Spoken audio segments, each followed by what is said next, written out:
Okay. Welcome. We will be playing The Between by Jason Cordova, and I'd like to start with introductions, with name, pronouns, and anything you'd like us to know about you. I can start by saying I'm Madelancholy, Mads for short, she, her, they, and I started in The Between in an actual play run by Jason Cordova on his YouTube channel, and now I want to carry a group through their own Mastermind campaign. So this is exciting for me.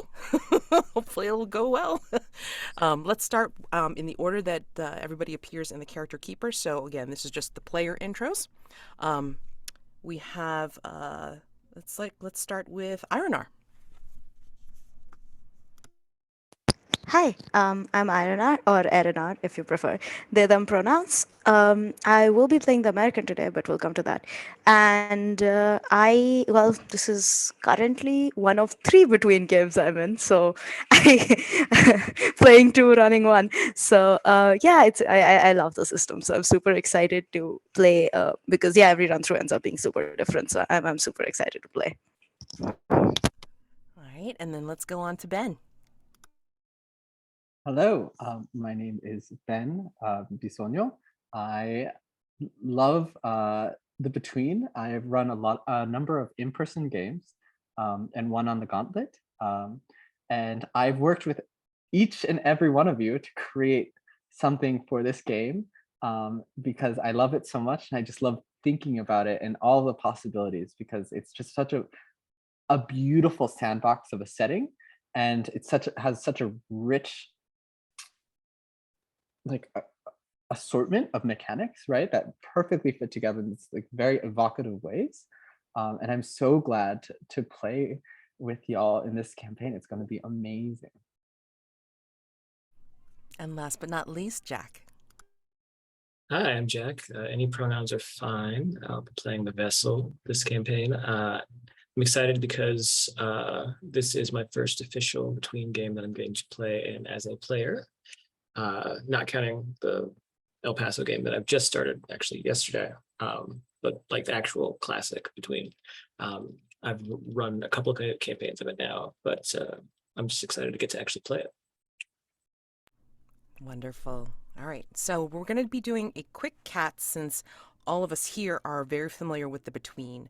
We will have a newer player join us in a couple of weeks, which I think he's not as experienced, so in which case I'll do the full-blown CATS, which is the acronym for concept, aim, tone, and subject matter.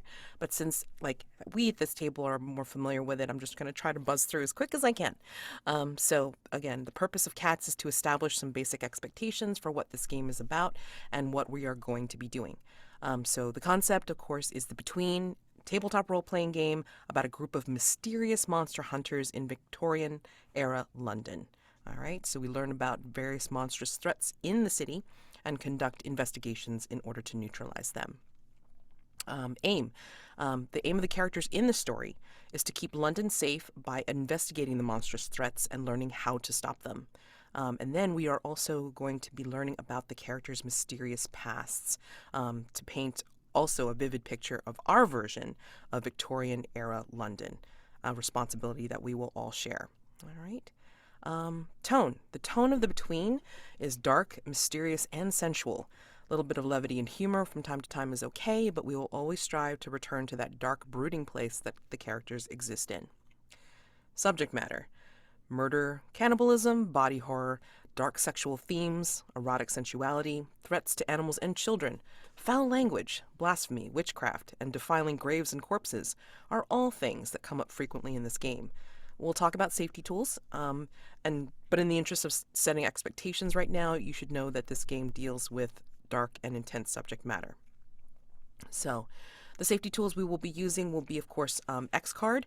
So that would be if something is distinctly unfun and uncomfortable and you want to take it out of the game, then you would just make an X in the video or put an X into the chat, call my attention to it, and then we will stop play, pretty much go from that point to change it into something else. We will just clarify what it is that needs to be X carded, but not ask why. We also have the open door policy, so if at any point you need to leave the game, we will just clarify if you're going to be returning or if just need to take a few moments. But yes, I mean, if at any time it's not working out, then just go ahead and take the open door, and then just let us know, that you're leaving. Okay, and we will not ask why. And then finally, we have a character keeper where we can track all of the character stats, and we definitely have a safety tab that has lines and veils listed in it. Topics that are under lines, which are things that we will not roleplay or include in our game at all, as well as veils, which are things that can be mentioned and kind of fade to black on, but we will not roleplay out fully. Okay, so we've got our safeties. And then before we introduce the characters, so for those not familiar with the Between at all, the setting is about the hunters, the characters, being current residents of a place called Hargrave House. Hargrave House is a mansion on Belgrave Square in London. The people who live there share the common goal of defending the city from whatever dark forces are lurking in its shadows, be it monster or murderer. They operate outside official channels, frequently tackling cases Scotland Yard can't or won't. Hargrave House existed long before the characters took up residence there, and previous residents were doing the same work. By the time we join these characters, they have already been living and working together for a time. We don't dwell on how they came to Hargrave House, nor do we care about who owns or funds the place, yet. We may learn more about these things in the future, but for just now, Hargrave House is. And another thing to know about this game is that the characters are to remain mysterious. We should avoid talking about their pasts, both in and out of character, unless we are prompted to do so by the game's rules. The reason we do that is because we want to learn more about these characters as we play. All right. Now we're going to go through and introduce the characters. In the order of appearance in the character keeper. So go ahead and start by naming your name, look, and vice, reminding you to avoid sharing your backstory at this time. So let's go ahead and introduce the American. Hi. So hopefully everyone can hear me, but yeah. I'll be playing the American, and their name is Sky, they them pronouns. Yeah, they look a little hungry, I want to say, so shark cheekbones and like a split lower lip, which I unfortunately could not achieve in the actual image, but that's fine. And they wear some jewelry with like devil and skull motifs. So yeah, some shiny stuff with dark motifs, and yeah, that's them. Oh, and their vice is cigarettes and cigars, potentially why they're also sometimes referred to as smoke. Okay, let's go on to the undeniable. Oop, you're on. Hello. Okay. Hello. I'm playing the undeniable Satoro Oda. In Japanese, Satoru means like awakening, or it's like it can be used in a Buddhist context, right? You're achieving nirvana, that awakening. And pronouns are he, him. His look, he has topaz kimono. He always has like a wild animal or two like on him or near him. Like usually very small ones, like a pigeon or something. It's like they're around. I wrote a lyre, but I'm thinking like he has like a collection of, well, he has some musical instrument that's on his person. I personally play the koto, and so I'm inspired by that, which is like a Japanese like zither. And his vice is song. Nice.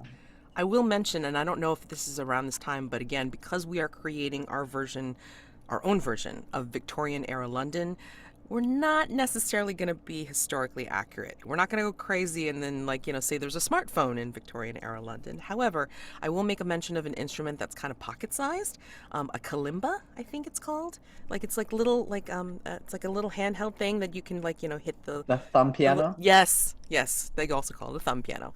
So Yeah. not sure when that was made, but I mean, that definitely fits into a pocket. Oh, that's an ancient instrument, right? There you go. That's like okay, fabulous. That's really old. There you go. Okay. So yeah, maybe Satoro I'll has picked up a well couple. we can talk about that on Yes, personal quarters. exactly. All right. All right, and let's like talk about the vessel. Yes, the vessel name is Mildred Bloom. Pronouns are she, her. Her look is soft pastel dress with petticoat and matching fascinator, corset trained, and coiffured dark brown hair with large brown doe-like eyes and pallid skin. And her vice is watching children at play. Very interesting group. Oh my goodness. All right, so we're going to go around again. And I'm going to read the little description at the top of each playbook. So everyone pay attention as each of us, including myself, will say one item that the character would find in their personal quarters. It's an equipment list that may or may not be portable, but the personal quarters has like some fictional use as well as some mechanical help that it provides. And each character has veto or revision power over the items that we mention. Okay? So we'll start with American again. And you grew up in a big city on the eastern shore, or excuse me, eastern seaboard of the United States, the scion of a prominent family. But you detested that life, the formality, the pretension, the venomous hypocrisy. And so you went west.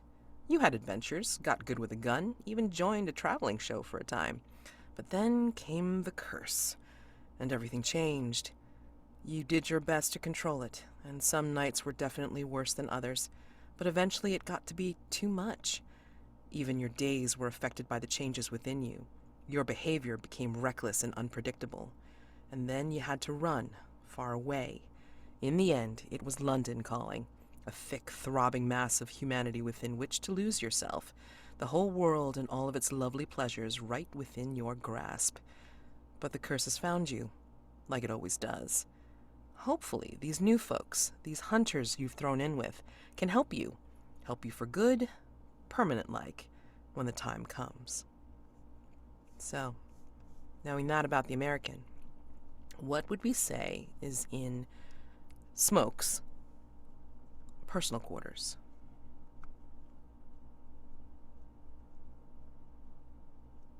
It's Sky, correct? Or Sky Smoke? Who's the name? Sky is the name that you're going by. Oh, And I see. Smoke is the nickname. Which would you The nickname. which I would you think apologize. that, well, actually, considering this is Victorian-era London, most likely going to be referred to by your surname? So, what is well, how would you like to be referred to? Yeah. Smoke, At Sky, least, or Lazul? at least, how would Hargrave House refer to you, Sky? That's interesting. I have like so many names. I have like 4 names. It's causing It's me so great. much pain. Same. I think either of those is fine. I'm pretty sure like some formal people will do Lazul, but otherwise Smoke or Sky is good. Okay.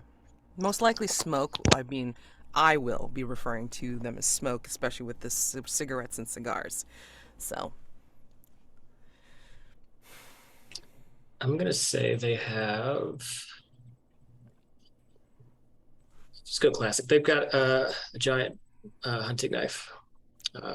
And the handle itself seems to have some kind of like bone embellishments in it.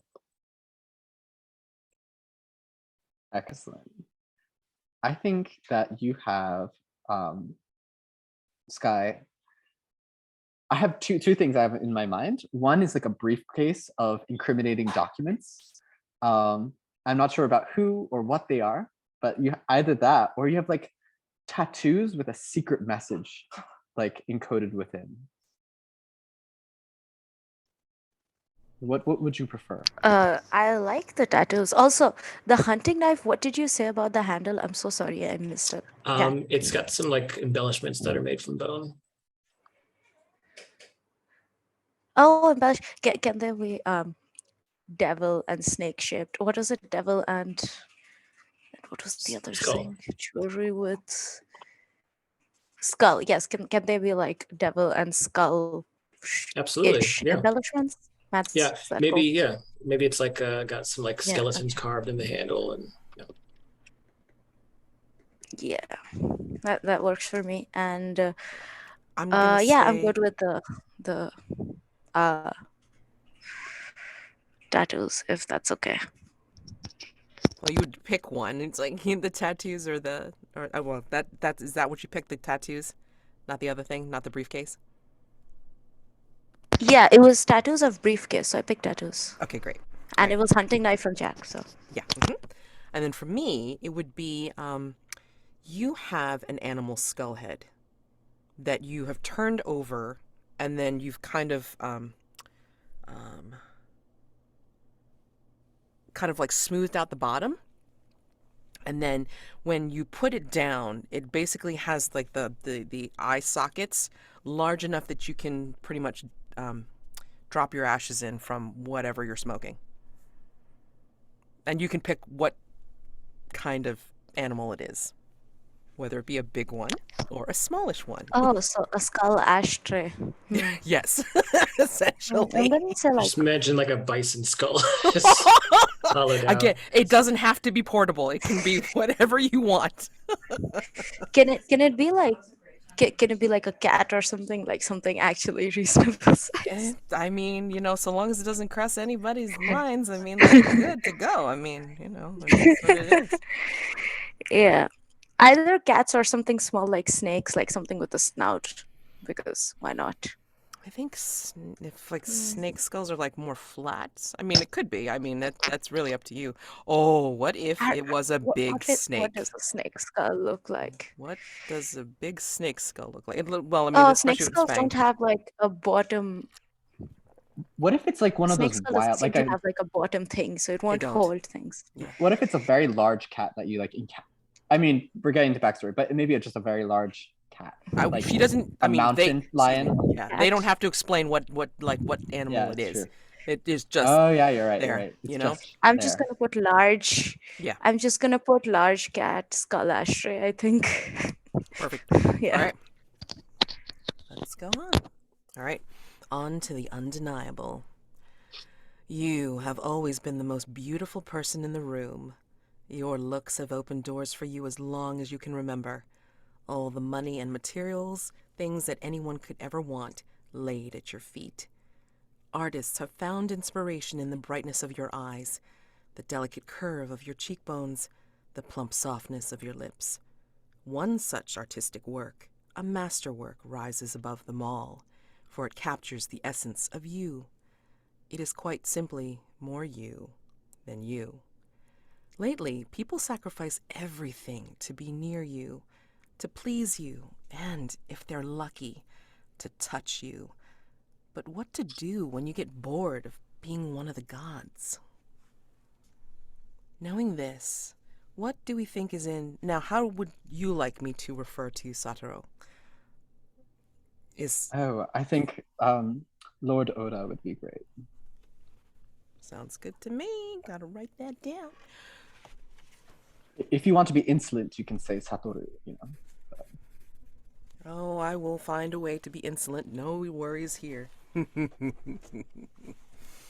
right, so what do we think is in Lord Oda's personal quarters? You can obviously veto this if you're not into it, but I'm going to say you have blood red shibari rope. Significance, if you may say? Or should I look it up? Shibari, You should look it up. Yeah. But it's a form of role play that originated in Japan. Ooh.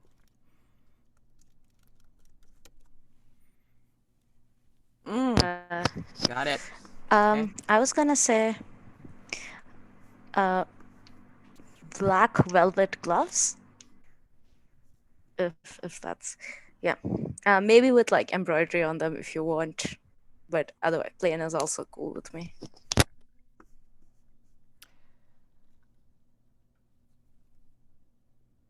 You have...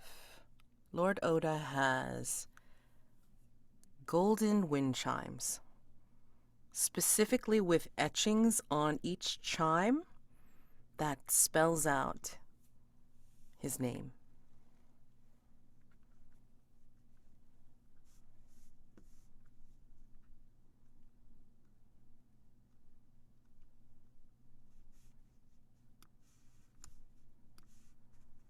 I'm glad. These are very worthy. And I will just mention, it is my name, but it's not the name people know me by. Mm-hmm. So. Yeah. And finally, the vessel. For as long as you can remember, dark entities have been near. They lurk just inside your peripheral vision, just at the mirror's edge. When you close your eyes, you can actually feel them. Their cold breath, their oily touch, an occasional feverish embrace. They want to be inside you. They want to rub against your guts and deposit their power. Others are drawn to you as well, those who would use you to master these dark things in order to serve their own agenda. Some of these interlopers, these usurpers, can be of use, such as the hunters with whom you share a home. Others, like the Coven, are best avoided. In either case, you are no one's object, tool, or weapon. You are no mere bystander. Your fate is yours to shape. Knowing this, what is in the vessel's personal quarters?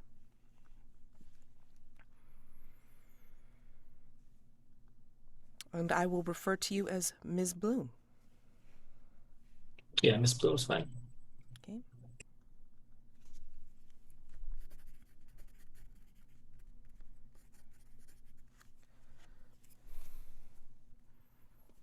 May I ask Ms. Bloom's custom move? I'm not custom move, the move they Yes, she so has they've got, chosen? yes, she has Ritual of Salt and Smoke, and the way that she invokes that is with self-harm.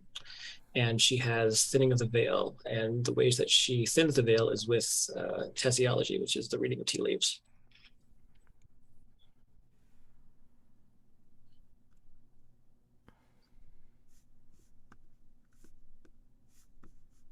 Oh, I have two things I want to give you. I just don't know which one. Say which, and I'll pick which one. All right. So, you're either going to have... Oh, I'm going to say. Okay, go ahead. I'm just gonna... Oh, no. Go ahead, Mads. It's fine. No. Go ahead. Let's go. Okay. It's either going to be a ritual of Fame with... You know this. There is something very specific to someone you know from the Coven, like wrapped in the hilt. Or you have a special box made of teak or really hard wood that houses your specific tea leaves that you use for readings. Interesting. Yeah, I think we go with the custom box of tea leaves. And there's something etched on the bottom of it. You can decide what. I am going to say this metal, is it cast sculpture sort of almost of a flower? You can choose which flower. But the end of it is pointy enough to stab yourself with. Like the sort of stem of it is pointy enough to stab yourself with. Nice. So it's like a metal flower, but I can use it to poke things myself. Yeah, so like the other end of it is like you can use it too. Yeah. Okay. And did you say what kind of metal, or is it just a kind of metal? I was thinking gold, but or Okay. at least gold plated on top, like gold colored at the very least. Okay.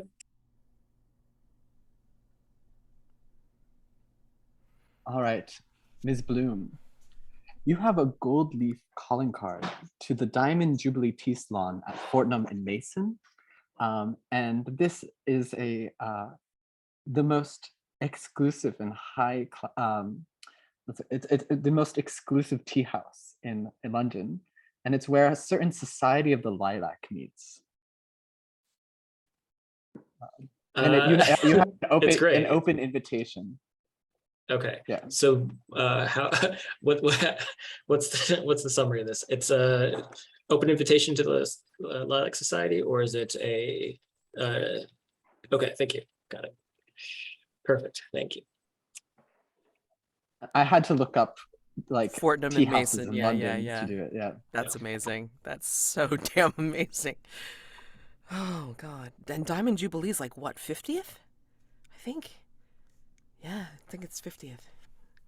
For the Queen at least. All right. Wow. Boy, so cool. Holy crap. All right. So I think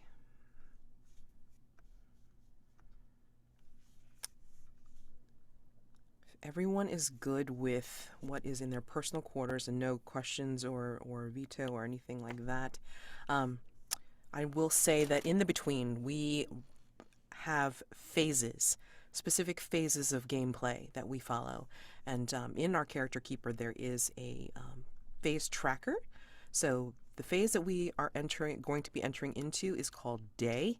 And we will be seeing a new threat that will be presented. And then having the players role play scenes until we decide to move to the next phase. Okay? Let me see.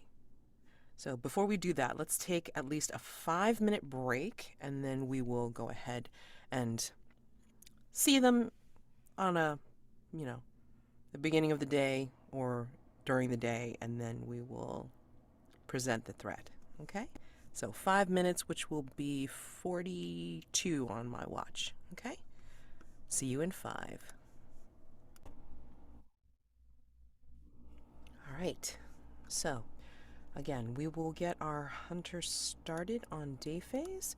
I just want to make a mention that on the character keeper, each playbook has a set of what's known as dawn questions, and 2 of the dawn questions are changeable, depending on reaching the next dawn phase and such. And this is how the characters will be able to, the players will be able to earn XP for the characters. So before we actually get started, it's like I'd like to see how your characters would spend, like an establishing kind of scene of how would they spend their day? Would they go out to London? Would they be trying to do something in Hargrave House? And you can try to, again, speak to your dawn questions at this juncture in day phase. Again, working towards getting that XP in. So, yeah, if whomever wants to start, like kind of describing, giving a little narration about what they are doing to start the day or go through the day, what have you. Well, since we don't have a factotum, that means we don't have help. And I think Mildred is very concerned with cleanliness and keeping a tidy home. So I think that she gets up pretty early and we'll do light dusting, or oil polishing of wood that needs to be polished, and just do so very quietly and efficiently before taking tea with themselves and spending a quiet morning before the others awaken and upset the relative peace of the house.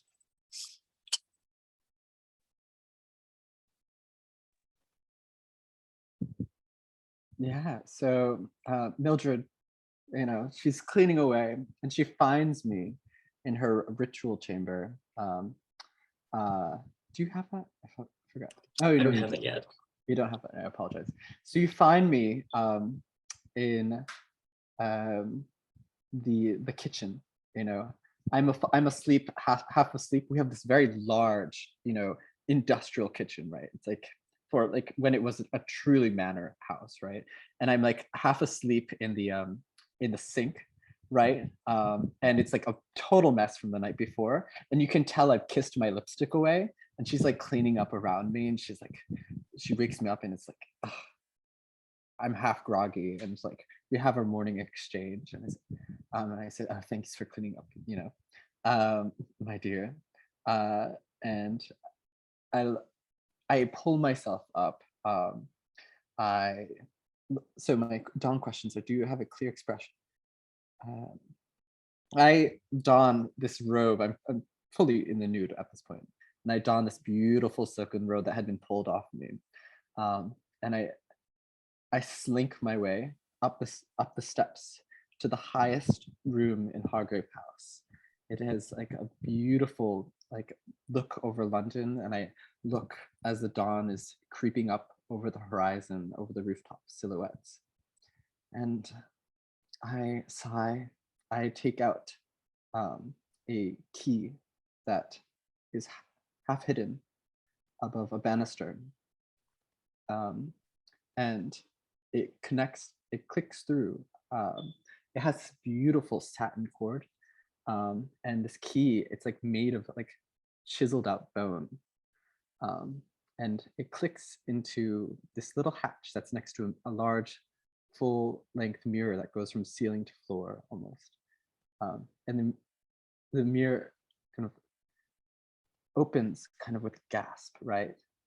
And it opens into this, what you'd expect at first to be another room, maybe a small closet, but instead it's at the top of Hargrave House. There's this opening chasm of earth that stretches down and down, and you can hear almost faint echoes below. And I step through, and I close the door behind me. That's it.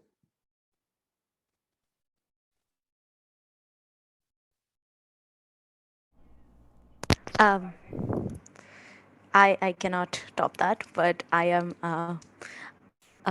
So Sky got up in the morning and was probably like tumbled out of bed, crashed a few things on their bedstead. I'm sure someone is certain I'm awake. Mildred is probably not happy about it. Sort of stumbled downstairs and pulled up basically in the sort of living room-ish area, wherever like this sort of common living room, parlor, whatever, what have you. They pulled out like a cigar um, and just a giant mug of straight up black coffee. And it's just, yeah, so anyone within like 5 meters of them can smell both the cigar and the coffee probably. Yeah, I'm sure at some point Mildred would just step into the room and look disappointed that this room that they probably had like some like atomizer with some kind of like essential oil. And she's just been kind of spraying like this lavender scent around that. And I've like, it's not, by the time you've made it to this room, there's already like a coffee ring on the nicely clean table that you cleaned the like nicely, less than half an freshly hour ago, polished probably. wood table. Yeah, Mildred will take a deep breath, sigh, be present, be calm, and just wipe it up with the oily rag that she's been using to polish it up with. But realizes that this ring just is, the damage is done to this wood, and we'll just sigh in resignation and then just watch, I guess, smoke just wander throughout the house, just trailing smoke behind them.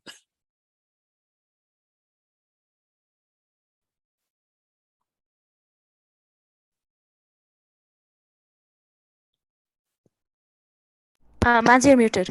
Thank you. And with that, we see the camera pan to a different room on the ground floor of Hargrave House and sees a copy of that ever reliable rag, the Illustrated Police News, deposited on it. And here's the presentation of the threat. The Illustrated Police News has lately been carrying stories about the so-called Creature of Cremorne Gardens, sometimes called the Creature of Chelsea Harbor, and more rarely, the Creature of Cheyne Walk. The creature, described as a fish-like thing, or fishman, has been terrorizing pleasure seekers from the shadows, giving a fright when glimpsed skulking about, but rarely making direct contact. Men and women alike have been lured to the end of a nearby pier by a strange song while promenading, though with no memory of how they got there once the song's spell ended. All of this could easily be chalked up to hysteria, or perhaps some elaborate hoax by someone who resents Cremorne Gardens. If not for a physical attack upon a young couple, Simon Piedmont and Beulah Thrum. Mr. Piedmont and Miss Thrum described how the creature leapt at them from a crouch position, like a cat, and tore at Miss Thrum's throat. Scotland Yard is investigating. Direct the following to a hunter of your choice. So let's see. I think this is the only one that would fit. Smoke. You have a connection to Thomas Simpson, the proprietor of Cremorne Gardens, having worked there one summer. What was your job, and what did you do to lose it?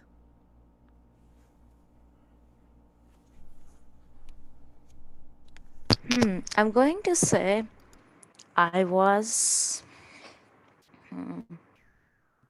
I'm gonna say I was like some kind of like cleaner, sweeper person, and I think I was not being paid very well.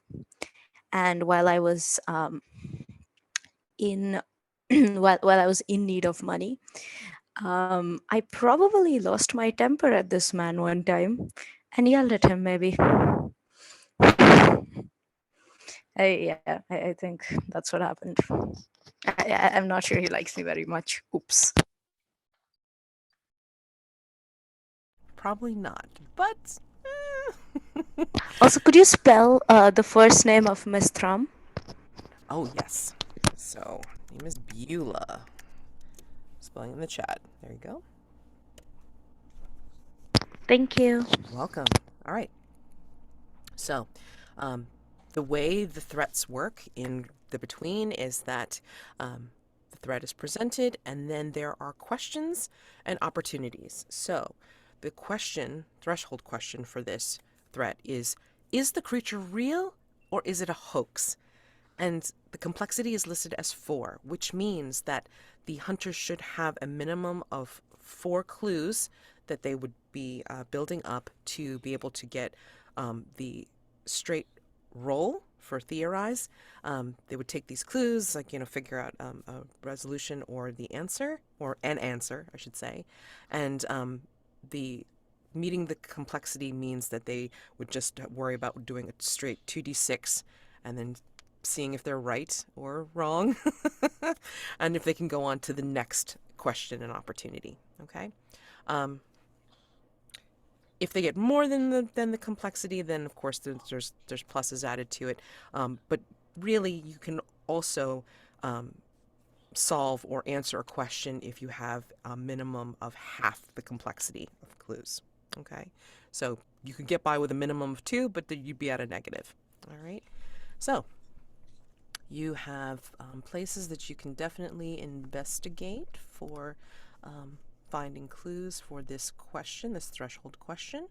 And then one of the things that the characters can do to be able to relate their pasts is known as masks. Masks of the past, masks of the future. A way of being able to narrate parts of their backstory. And usually it's like to cover some poor rolls or mixed results. And threats have their own masks that they provide as well to be able to use in case of a contingency. So the mask related to the Creature of Cremorne Gardens is called the Mask of Revelry. And they don't get to find out what it is until somebody picks it. Okay? All right. So you can... Cremorne Gardens is kind of like a pleasure garden. It has kind of like amusement park type things, like a maze, a hedge maze. They have like a promenade for people to wander in. There's a banqueting hall, and there's possibly of draw to Smoke initially was, or is, excuse me, the American Bowling Saloon, which has bowling balls and like a shooting gallery. It's just like what Londoners think of when they think of American Bowling Saloon all in one. um, So, question. yeah. So the victims are Simon Piedmont and Beulah Thrum. Would they be here at the gardens, or would they be elsewhere? I'm gonna say that the couple that was attacked, I mean, they're pretty much in their own homes at this point. I mean, you're welcome to let me see, um, yeah, speak to them if you'd like, but I mean, again, they're not Yeah, I think located I at think Cremorne. yeah, I think Mildred would try to find them, try to seek them out just to get some more information from them. Okay. Yeah. What would Lord Oda like to do, and what would Smoke like to do? Smoke, you may go first, please.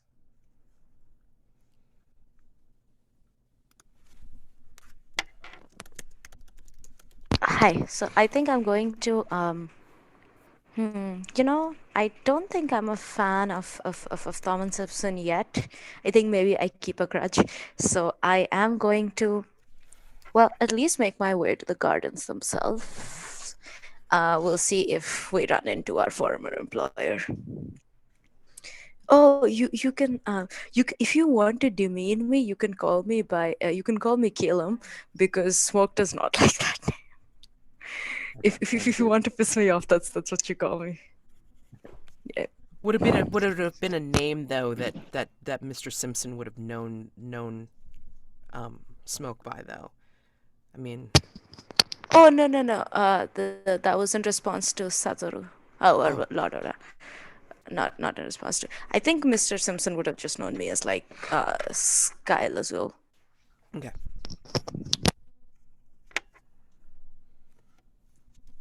Okay. All right. And where would you like to go, Lord Oda? I think that Nessa vibes. I see this character and the side characters. Um, is she? What is her relationship to this establishment? That's I believe just a stock thing. Uh, Oh, I apologize. Yeah. Okay, yeah, never mind. Yeah, no That is worries. just I a mean, like, stock. there's just some things to kind of place hold and say this is where Yeah. this goes. I want to know a high status character in this Oh, true. establishment. Yeah. Oh boy. Oh goodness. Who would I know? Oh, who would you know? Goodness. Hmm. Proprietors. Hmm.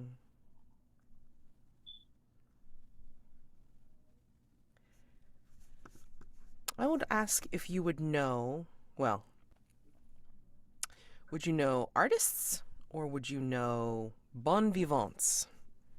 I would know. I think I would know Bon Vivants. Okay. Then you would want to I've speak. had my fill of artists. Okay. um, then you would want to speak with Albertina Welk. She comes about at least 2 or 3 times a week over at Cremorne. Knows all the regulars and can usually be found near the dancing platform. Mm. So,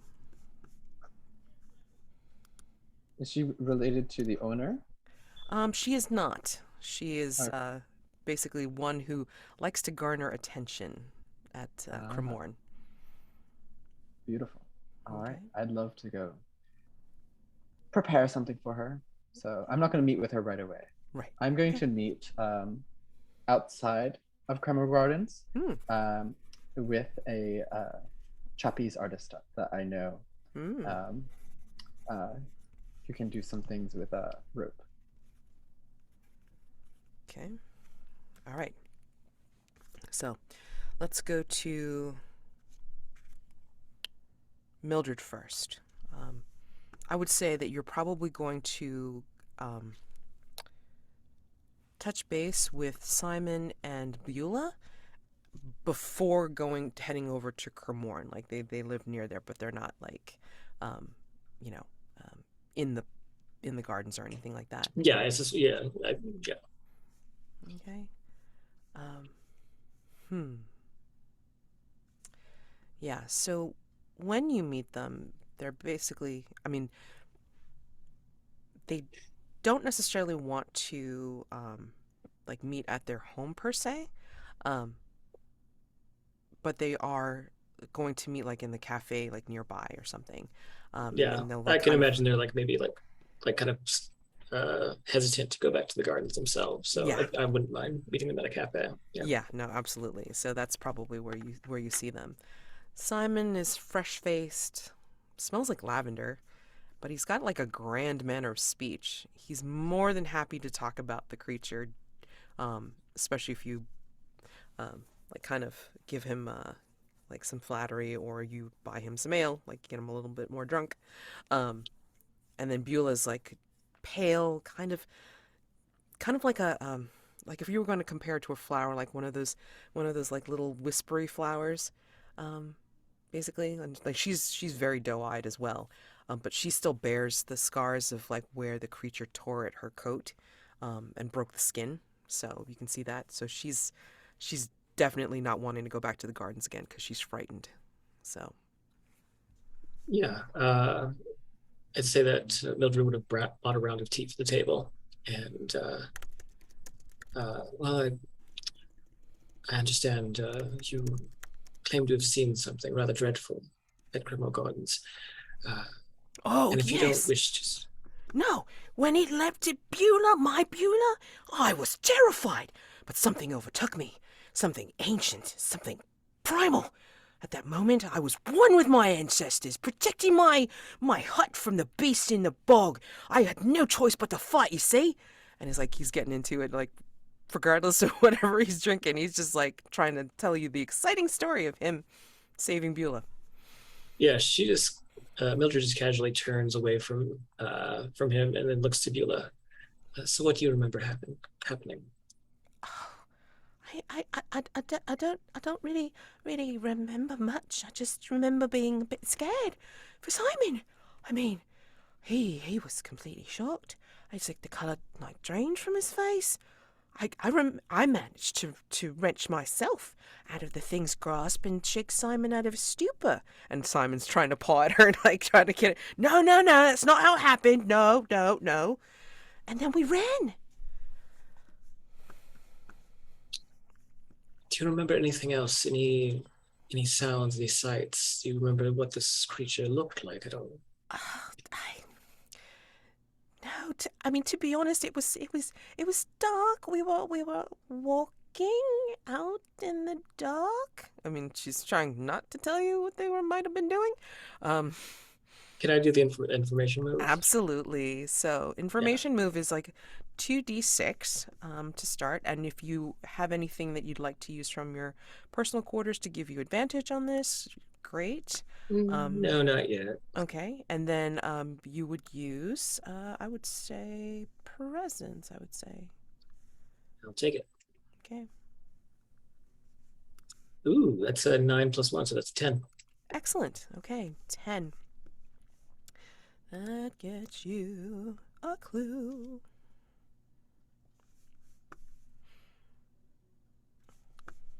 A second. Let's get you a clue here. All right.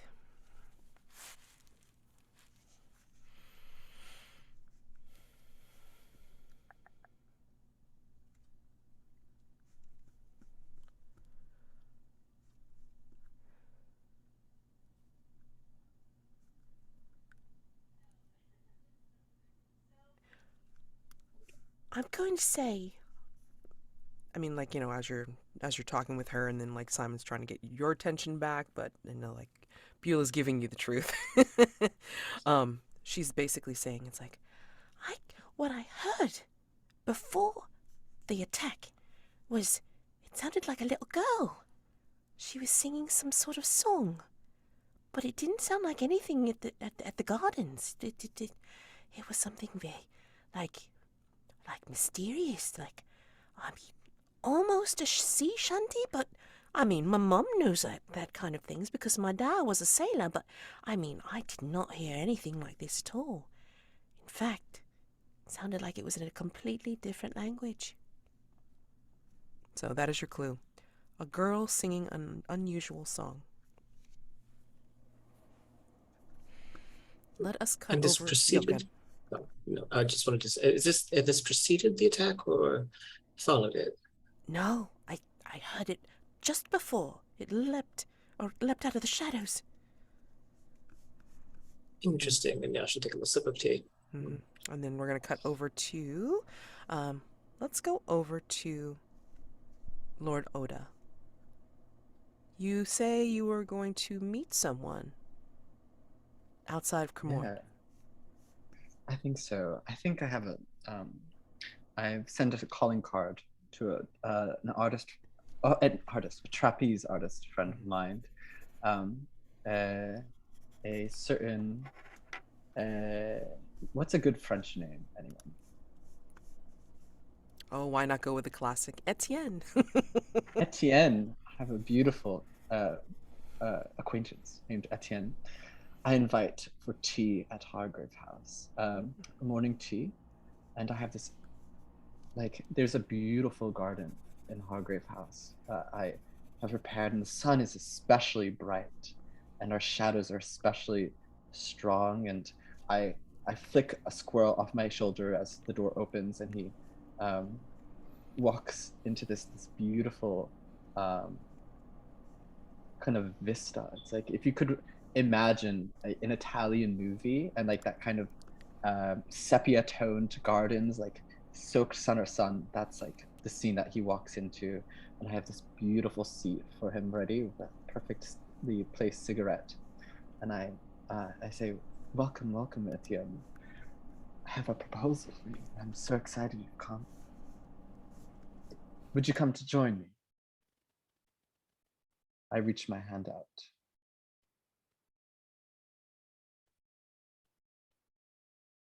And he reaches his hand out to you and kind of gives you a look with a tilted head. It's like, now what would you need from me, Lord As he Oda? reaches his hand out, I take the cigarette and I give it to him, just barely avoiding his touch. I say, well, there's a certain situation I have at a place you may know. It is the Cremorne Gardens. You see, there's a beautiful lady named Albertina, and I would like to make her acquaintance, but in a way that only you and I would truly appreciate. And she would appreciate too in time, I imagine. I have this special rope, my friend, in my quarters, and I gesture to it, and there's almost out of the blue, someone in a white kimono with like a mask of flowers on their face proffers it out, and it's a small chest with a like a scarlet shibari rope and wrapped it up inside, and almost like a love knot. And I present it to him, and I say, I would like to create a spectacle for Miss Albertina, something that she'll remember for years to come. Could you do this for me and prepare it in the House of Mirrors? Ah, now I I will get you understand. entrance. Yeah. Yes. So it is around here then, not somewhere at the gardens themselves. Yes. Oh, it will be at the gardens. Ah. Don't worry. We'll have it prepared just for her. Hmm. And like when I say this, like the person in the floral mask with the white kimono is speaking in one with me, and it's just reverberant. He has this very contemplative look on his face, and what is in it for me, Lord Oda, as he bows deeply. Oh. I have a little vial, a very small vial of like it's almost like the it's almost like one of Ms. Bloom's perfumes. And it's just this beautiful, like spirity white in the vial. And I proffer it to him. And I say, open your mouth. And I'll pour it in. And before we cut away, Etienne will open up his mouth and proffer his tongue to receive what you're going to pour into it. And that, like, it starts to dip, and just from the scene of the camera, it's like across the camera's frame, like flowers start to bloom, like until it grows black. Flowers with thorns. Nice. All right, let's cut over to Smoke. Smoke, would you say that you are skirting the gardens, or you're going to go directly there to try and see, just kind of investigate on your own? Oh no, Smoke has no impulse control whatsoever. Smoke's just gonna walk in, just sort of pretty boldly walk in actually. Although, yeah, I'm not going to go looking for the owner, or the proprietor, but I am going to just sort of boldly walk in. What did you say the places inside the gardens were? So you have well, of course, the gardens themselves, and then there's also the chain walk, which is kind of, I'm gonna say, like, it's a street along the harbor and a few hundred feet from Cremorne Gardens, so it's kind of like encircling it. All right. You also have the hedge maze, the promenade, which is the lawns and the flower beds and such, and then you have the main hall, banqueting hall, and the saloon. So there's quite a few places that you can go. Okay. I will say the chain walk I has am the going smell to of go roasting coffee to. beans. I don't know if that gives you a little bit of a draw. That is a. I was going to head to the. Did you say something about a bowling alley? Mm-hmm. Something that Londoners think are American. Yep. I was going in that direction actually. Okay. Uh, As you're heading yeah. over there, you hear the thundering crash of bowling balls hitting their mark, pinboys dashing to and fro, the slightly stilted sound of the barrel piano cranking out a jaunty tune, and we have a paint the scene. This place embraces Americana and Okay. the idea of the Wild West, but to an American it would all seem a little off. How do we know that? And this is a paint the scene for everyone. Oh, okay.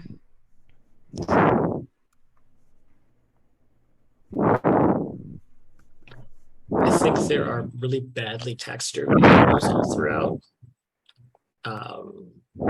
Really badly textured animals all throughout. They've got like the wonky glass eyes and staring up in two different directions, and the fur is not been well maintained. But they're all topped with little top hats that are red white with like a blue band with stars on it.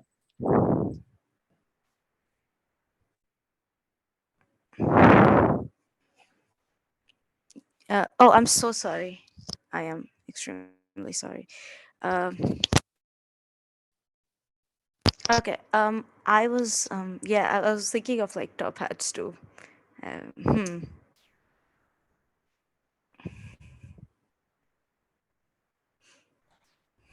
hmm. What if yeah, I'm going to say that there is like an absurd amount of red, white, and blue here. Like it's almost hurting someone's eyes. Like it's that amount of crazy. So like every, like some of the all the walls have like a stripe running across them, and there's like all the tables and chairs or what have you. Like the sitting places are all like they have red, white, and blue accents, and like just very bright red, white, and blue. Like not quite the colors of the American flag, just a bright combination.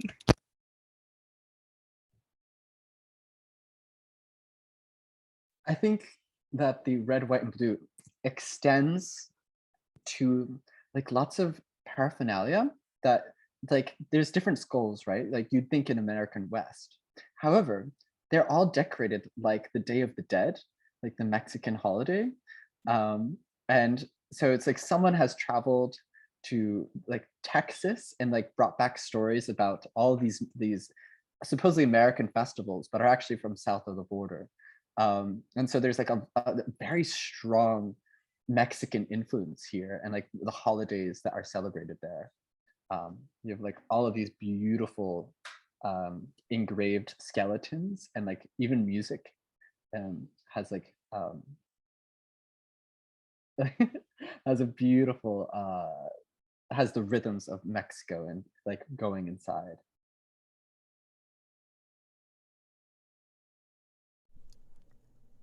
And as you are, taking in this spectacle, which you sort of remember, um, from when you had worked here for a brief time earlier, Smoke, you actually hear the regular pop of small firearms echoing out from the shooting gallery, which is also in this place, and the occasional shatter of glass from exploding milk bottles, because it's also like where they have those fair games as well to, part them from their pence, basically. Um, and you also get a whiff of some incense as you're passing a purple tent, and the sign out front advertises the services of Greco, the second-sighted boy. Do you go into the saloon? Yeah, I'm going to go. Actually, I'm going to go in the direction of like sort of want to walk in, go into the direction of the shooting gallery, where I hear the gunshots from.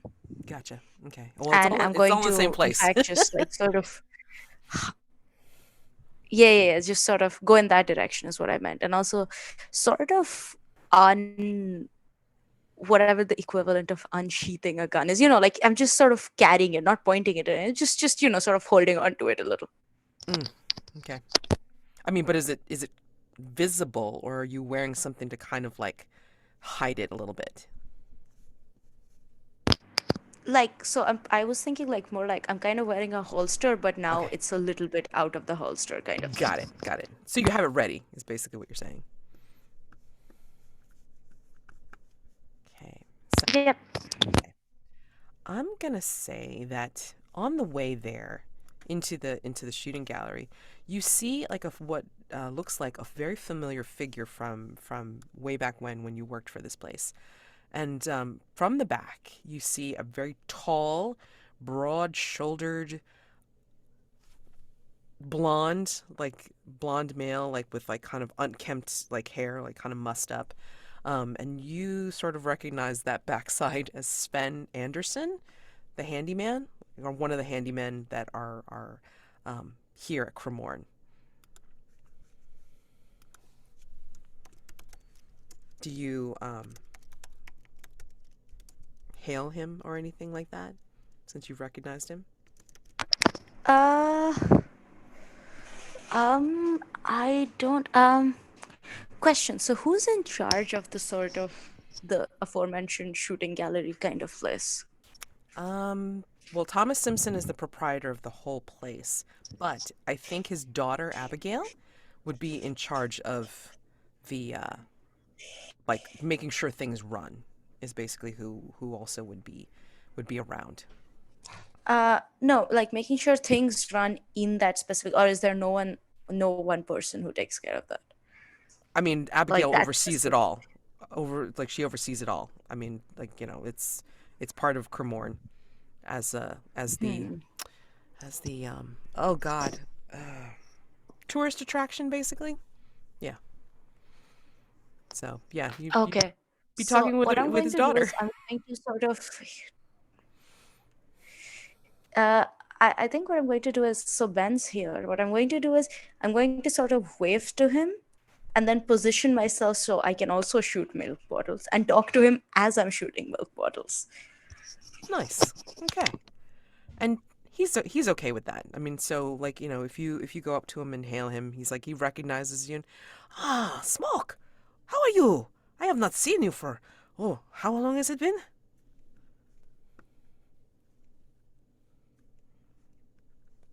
for something like how long has it been? Um, oh, time passes quickly.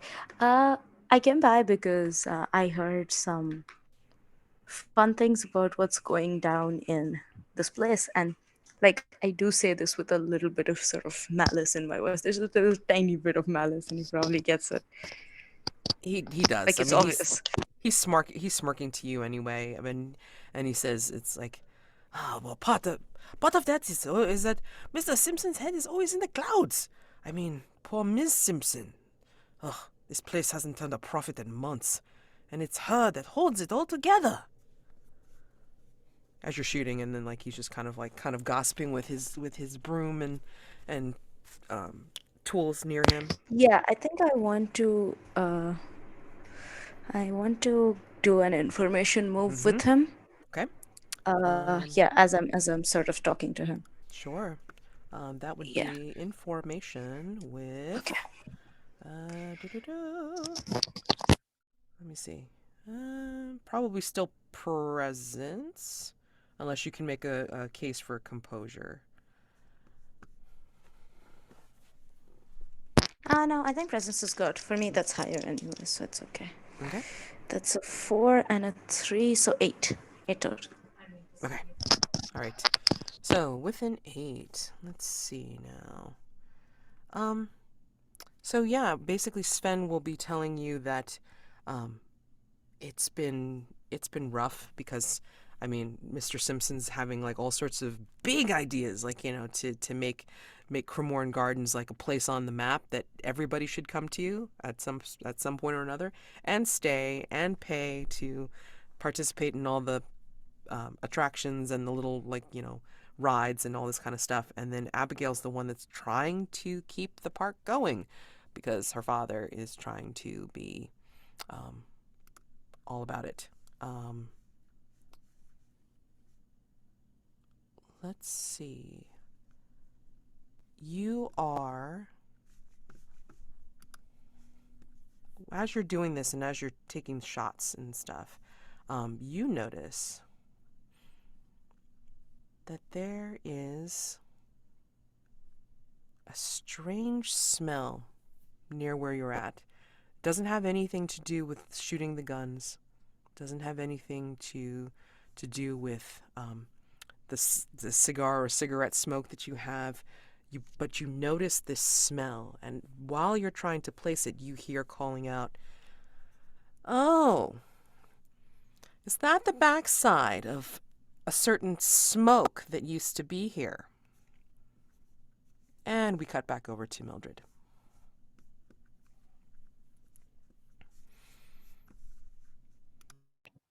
Mildred. So, you've talked with Simon and Beulah. They really don't have much more to say aside from like Simon trying to make his part in the attack more exciting and more complimentary to himself, and Beulah saying, "It's like no, that's not how it happened. This is what happened." And then like she shows you her scars. She's just like, Yeah. "I can't believe it. Oh my gosh." Oh. I feel like the rest of their interaction would have been much the same of like Mildred politely listening to Mr. Piedmont, but then going back to Miss Throne for the actual rundown. Exactly. But when they kind of like run the course and they bid Mildred good day, she'll remain at the cafe.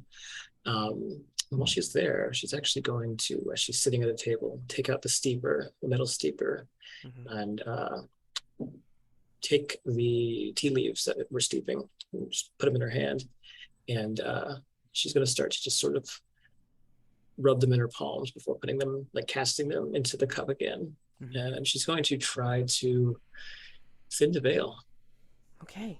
All right. So go ahead and tell us about that move. The vessel has a move called Thinning the Veil, and that involves... So thinning the veil is when I consult my divination tools, which in this case it's tea leaves, to glimpse the future. I roll with sensitivity.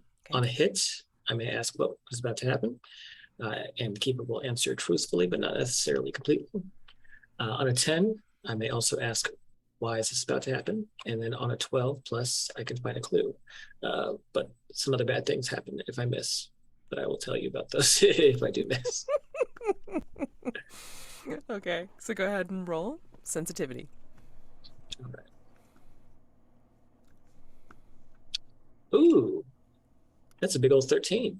Oh my gosh. All right, so you not only I'll get a take it. clue, but you will also get a mastermind clue later. All right. Okay, so let's see. You will. So I get to ask what is about to happen, why is this about to happen, and I find a clue. So exciting. Okay, great. Let me see. I'm going to say that this reading of the tea leaves, like you can see in your mind's eye that you are seeing an argument between two people. You may or may not know who they are. One of them is like a whiskered man. He's like he looks like he has like a pert mustache, like thinning hair, very nervous and excitable. Kind of looks like he's in charge of something big over at Cremorne, and he's arguing with what looks like a harbor worker. And it's a vicious argument too, because they're gesticulating wildly, like, you know, it looks like the harbor worker's about ready to punch him out, but you don't know who they are just yet. Do I know why it's happening? The subject of the argument is unclear. Yeah. And that ties And what into is my basically, clue? that is the clue, actually. You see this. Got it, cool. Yep. So a vicious argument between these two characters. Got it. Yep. The mustache man and what looks like a harbor worker. Like, you know, if you want to specify. And then you're also saying, why is that about to happen? Yeah. Interesting. I'm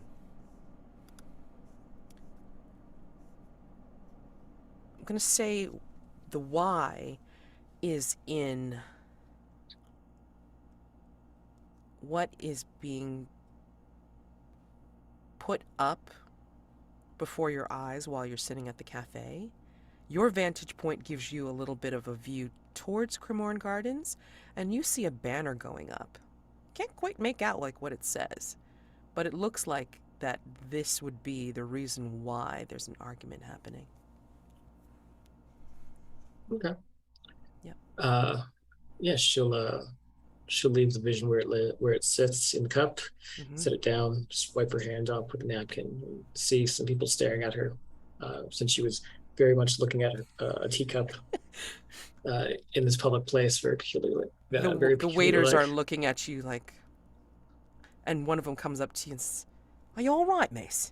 You seemed like you were having a problem with your cup. You're No, right." no, it's a very fine tea. I thought I saw something in it. Good day. And she'll get up and take her leave very politely. All right. And I think she would probably head to, I don't know how much more we get to do in the day phase. If she can, she'll go to Cremorne Gardens. Otherwise, she'll just go back to Hargrave House. And Okay. I mean, you can totally, like, you know, explore a little bit more if you want to head over to Cremorne. I mean, it's still kind of like, I'd say, like, you know, you went for not tea, but I mean, like, maybe you went for like a luncheon, like, you know, like a small like luncheon with the couple. And then, you know, you can make your way to Cremorne and do a little bit more yeah, investigating. maybe I'll if meet you'd up like. with Smoke then if I knew that they were going there. Yeah. I mean, that could be another one that comes up. We'll see. All right, let's cut back over to Lord Oda. Lord Oda, you were dripping something onto Etienne's That's tongue. true. Yes. Yeah, well, that scene's over. Okay. We are cutting to the Cremorne Gardens, which I'm already in. and I have had an associate of mine invite Albertina over because I have a special gift I would like to show her. It's a new, and I invite her over. I said, "Is that Ms. What's her Milk? Albertina Milk. What's her name? Full name? Albertina Welk. Whoops, I can't. Welk. I misspelled. Welk, no problem. Yeah, Madame so Welk. she has a fabulous fascinator on her head. It's a bit of a crowning thing with feathers and flowers in it. And then she will stride over to you with a glass of wine in her hand, and she seems about ready to give you a sharp retort, but she looks you up and down and just is, well, someone had said that someone was interested in speaking with me. Yeah. Lord Oda has had a costume change in between scenes, and there's just a large, very garish, like kimono, and it's like dragging against the ground, and it's all floral, and it's the same floral design that her headdress is of. And so I've prepared ahead of time, and I know what she wears, but I don't think she'll notice this. I hope it's subconscious. Even if she does, I'm going to entertain her soon. So, Lord Oda takes a breath in and says, "Wow, what a beautiful flower, Ms. Welk." Isn't it lovely? I mean, I just had this done last year. I was not talking about your headdress, and I step forward and I pluck one of the flowers, and it's as my hand reaches toward it, the camera zooms in, and you could almost see that the flower turns itself toward me, like almost as it would, like a midday sun, and it plucks it from its perch. And I say, "Ms. Welk, there's something of great importance I would love to show you here. Something you have never seen at the gardens before.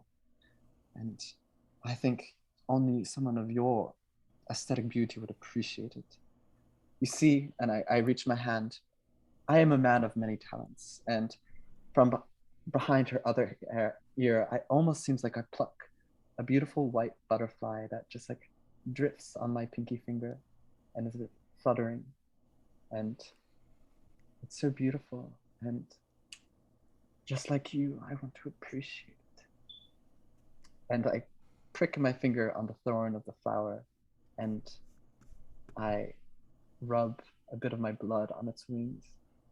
You see, something as beautiful as a butterfly could always be improved.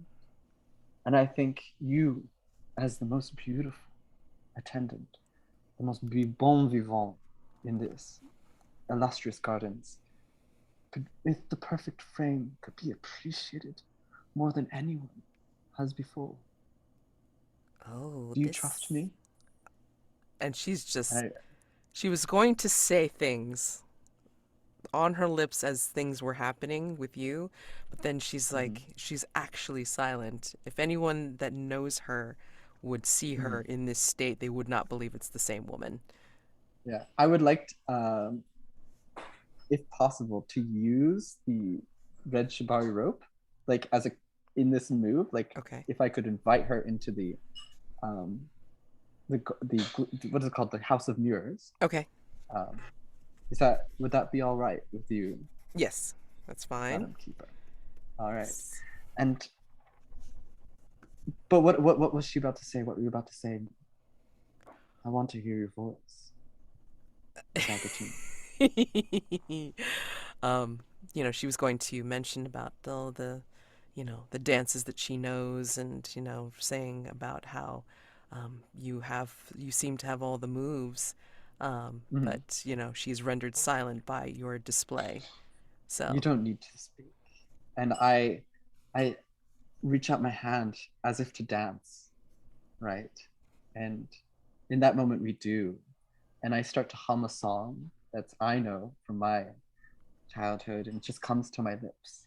And in that moment we start to dance almost walking, almost dancing away to the house mirrors, and I say, Ms. Albertina, look, not all entertainments are to be seen. Some must be felt, some to be truly savored, tasted. You see, if you come with me, you'll experience the most unquestionable spectacle in the gardens, and you will bloom like this flower, like this butterfly. I let it fly off. Its wings changed red, and you will be appreciated in a way you have never before.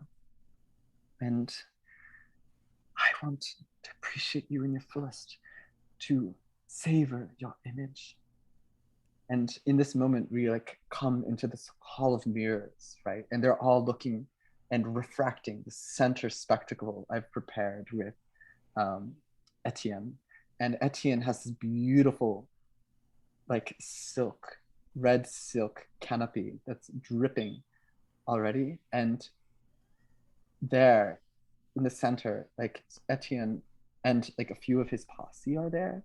And there's red shibari rope they have in hand, and I gesture for her to come to the stage, and I want to just appreciate you, like a painting in a frame, just for me. And I look at her quite seriously, like, will you do this for me, and be the rose of my garden, just for today? She basically wordlessly goes to step up to what you gesture to. Yeah, As I'm she's going to passing you, mark the shibari rope, okay. and like, because I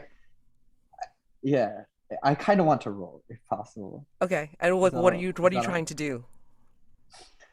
I'm trying to have her not just experience this, right? But to convince her to divulge all her secrets to me in her ecstasy. Interesting. And in this experience, I will question her about the song of the beast. Okay.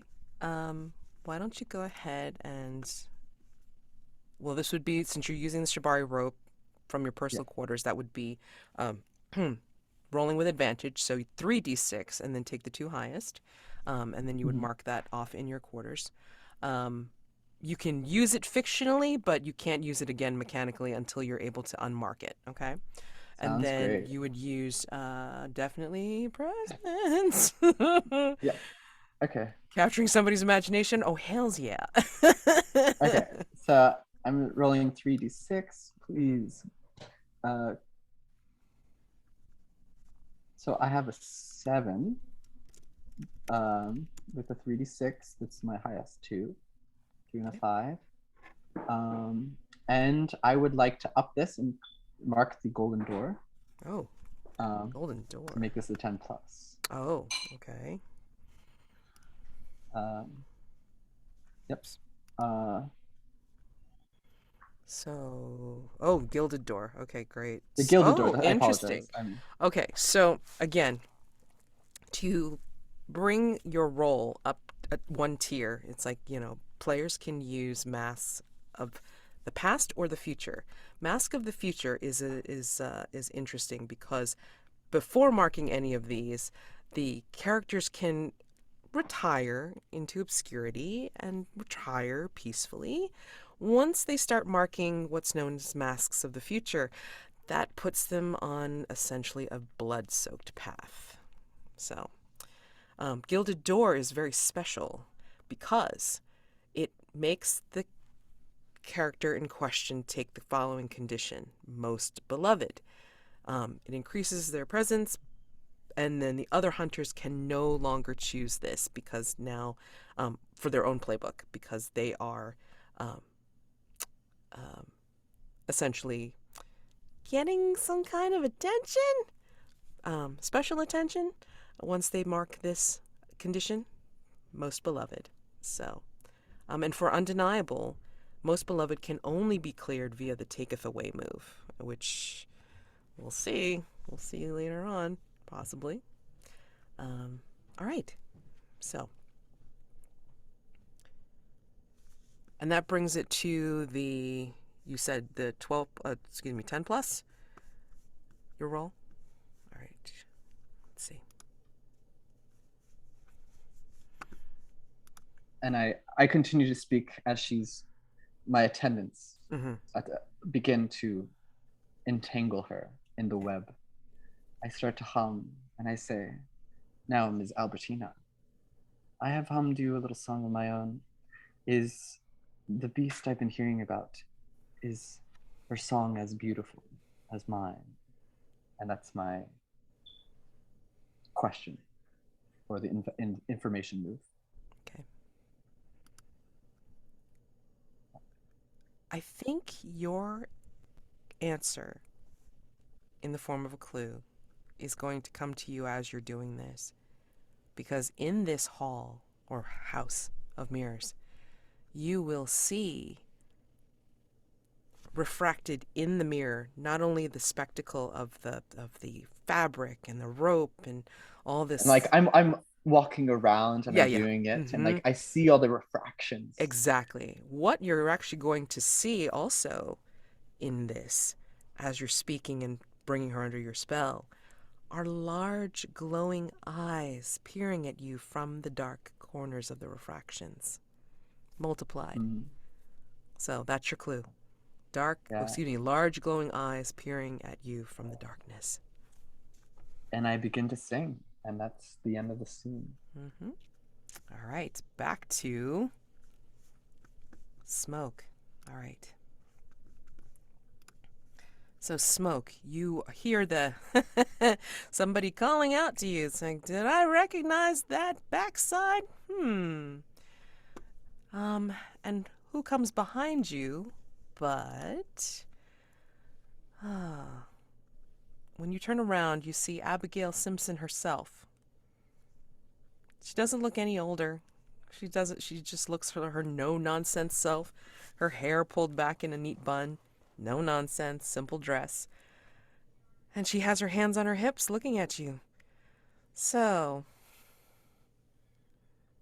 what animal dragged you out of your hellhole that you're back here? Well, the same one that seems to have been grievously injuring some of your clients. Sorry, is it customers, clients, visitors, whatever it is, yeah, I'm just gonna go with clients. But yeah, the same one that seems to have been grievously injuring your clients. I just want to look around, make sure this place isn't putting any other people in danger. And again, there's like a distinct note of "I don't like you." Yeah, and it's like she's basically like, well, her actual disdain is not necessarily for you in the moment. She just recognized your ass. It's basically because it's like, she's kind of looking around and looking at like some of the conditions of things, and she kind of like, kind of snorts and says, "Huh, you're talking about that fish creature? Ugh. If there really was a fishman creeping about, my father would have already captured it, put it in a tank, and raised a tent. Joey, go and have a look. Thank you very much. I mean, it's just for show. I'm pretty sure that's what his idea is. Ugh. I mean, I can't believe that it's actually working. That's ridiculous." Really, and like I said, this fake fishman of yours actually injured someone. I think that's called illegal. I mean, again, Hurting random people who walk through the. I'm just saying. I mean, I'm not. I'm also like. Oh no, I'm physically just gonna move closer to her, like almost in a intimidating way. That's it. You can talk. Interesting. Okay. Um, as you're moving a little bit closer to her, you get a whiff of that smell again. You weren't quite sure what it was. It's not coming from her though. You just feel like, as you're getting closer, you smell it more. And what it smells like is It smells like rubber.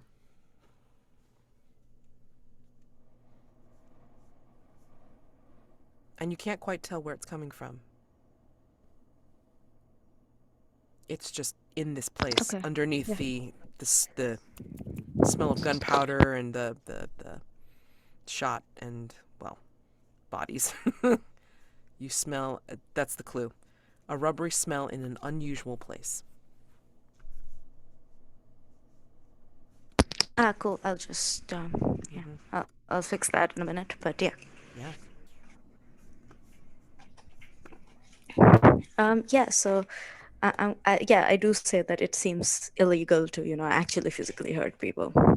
And again, this is a slight threat, like just a slight threat-ish. And she would have got it in the tone. I'm just not very good at doing voices. No, that's fine. I mean, uh, she just looks at you like, I mean, if you're going to say that you're going to get us in trouble, then I'll save you the trouble right now by telling you it's like we're doing poorly, and I know that you're probably happy about it.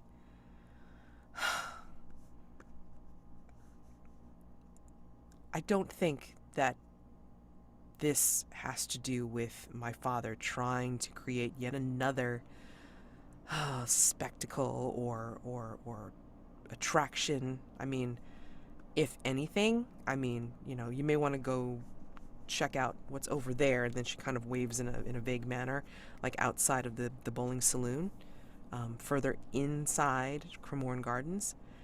I guess there's like something going on, like, over elsewhere. I think, yeah, I mean, there's something going on over in the over by Madame Tussauds. So, it's a thought if you're that curious. But honestly, I mean, Fishman, ridiculous. And don't think to be So I pinning am any going kind of to attack turn on around. us. So at this point, if I'm gonna turn around quickly, Mhm. shoot a milk bottle, turn back around to her, and just stare her dead in the eyes and be like, and what has you so convinced or unconvinced that it's your dad? Basically, I'm trying to get information out of her, so I would like to roll an information move.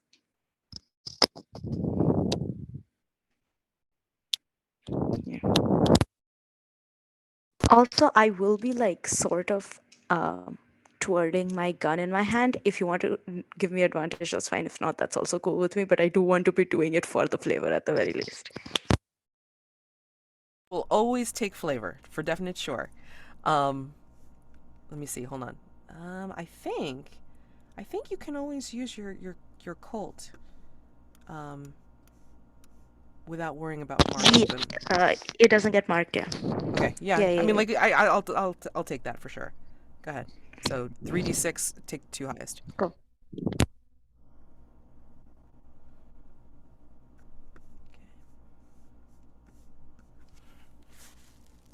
That's an 11, but what's the specific? Like I rolled an 11. What stat did you want me to roll with?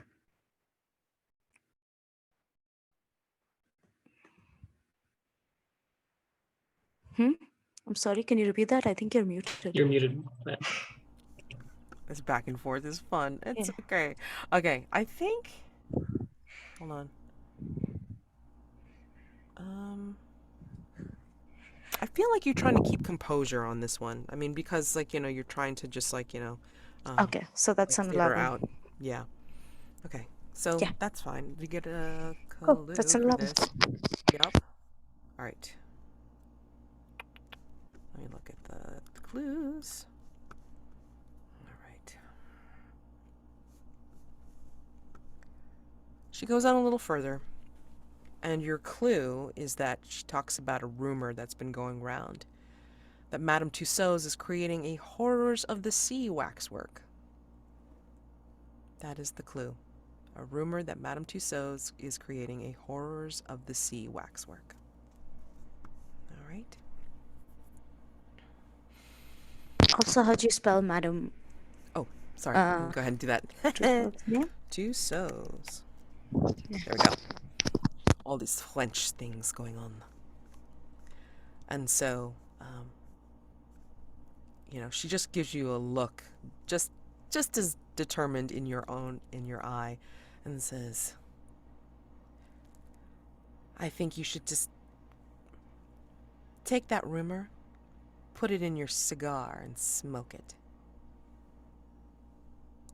Don't waste my time, Smoke. And then she walks off. And with that, I think we can pretty much close out day phase. You guys have, goodness, 6 clues. 6 clues that you can conceivably Just a quick answer question: questions.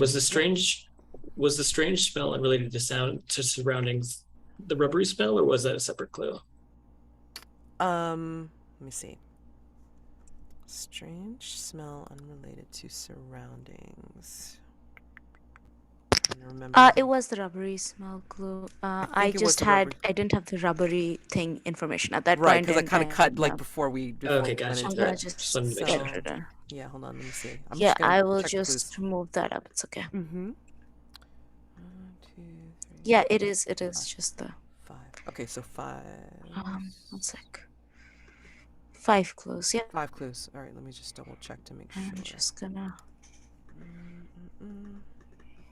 Okay. Okay, I think that's just. Yeah, I think that was all the clues there we I've go. given so Yep. far. Yep. Okay. All right. So, as review, the 5 clues found is a girl singing an unusual song, a rubbery smell in an unusual place, a vicious argument between 2 side characters. The subject of the argument is unclear. Large glowing eyes peering at the undeniable from the darkness. Yeah. A rumor that Madame Tussauds is creating a Horrors of the Sea waxwork. So with that, you have 5 clues, and it's probably a good time to answer a question since you really only needed 4. I would Anybody have any actually, if you theories? don't mind. Yeah. Actually, unless someone does have any theory, I wouldn't mind actually getting more clues before we I did try to too. figure out. Yeah. That way, Awesome. maybe we can like do 2 at once or something like that. And like have more choice. Yeah, have more exactly. freedom. Okay. I mean, like that is totally your option for sure. But I would say, Unless like Eirinar, you had a theory as well or something. yeah. I mean, if you have any theories to be bandied about, I mean, this is, again, a freewheeling discussion outside of character for sure.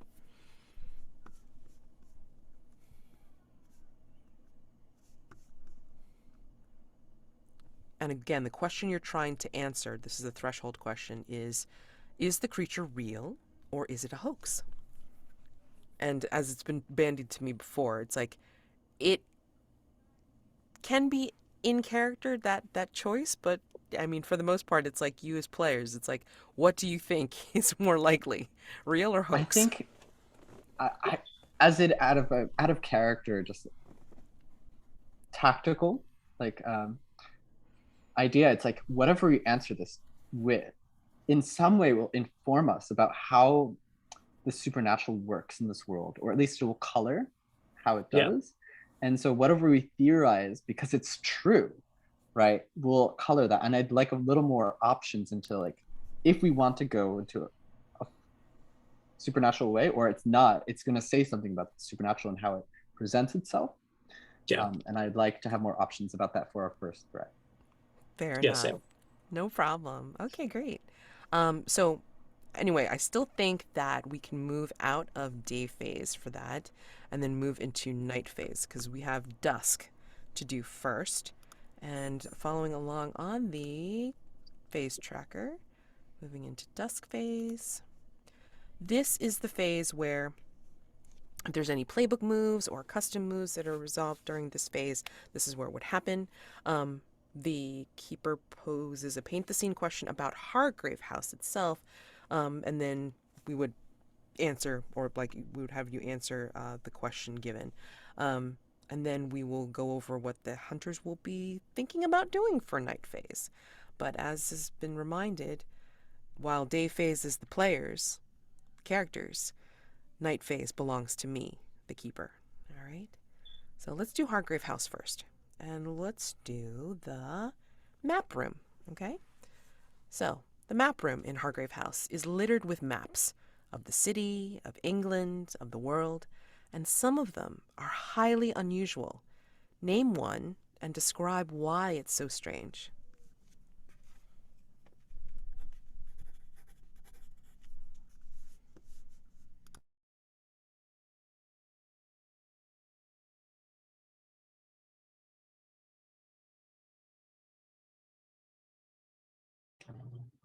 I think there is a very old looking map,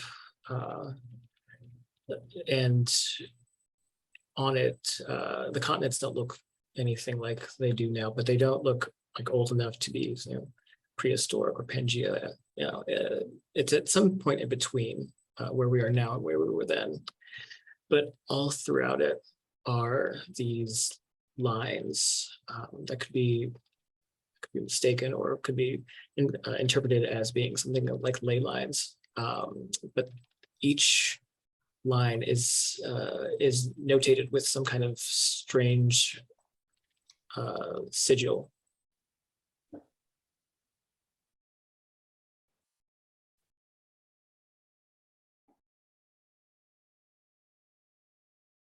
That's excellent, Jack.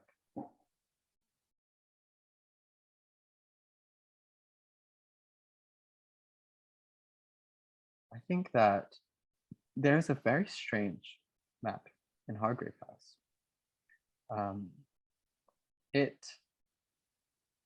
is actually a game of sorts. And it's like a scavenger hunt of the most odd items. And every time I look back at it, what it asks one to do is different every time. But at the end of the scavenger hunt, you would find a wardrobe that wouldn't appear until you finish the scavenger hunt. That supposedly, and this is due to the calligraphy, enter the Fae.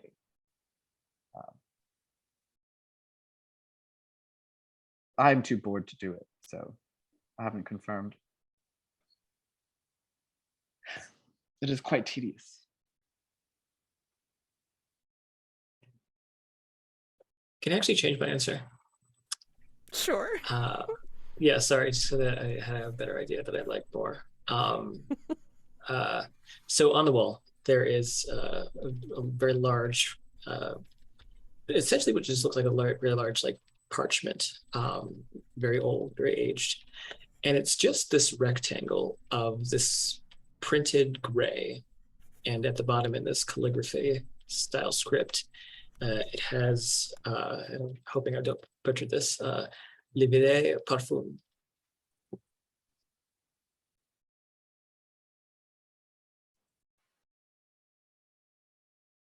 think it'd be lay, not la.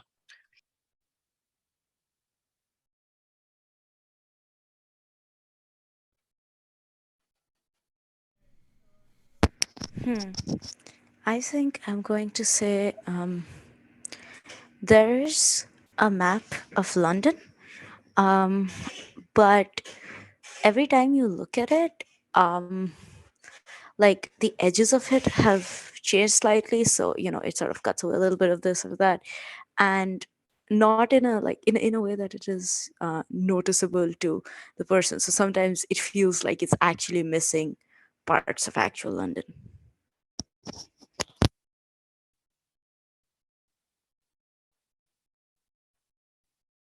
Well, okay then. All right. Let me just see something because I feel like. Okay. So the American. Are we keeping track of these in the keeper somewhere?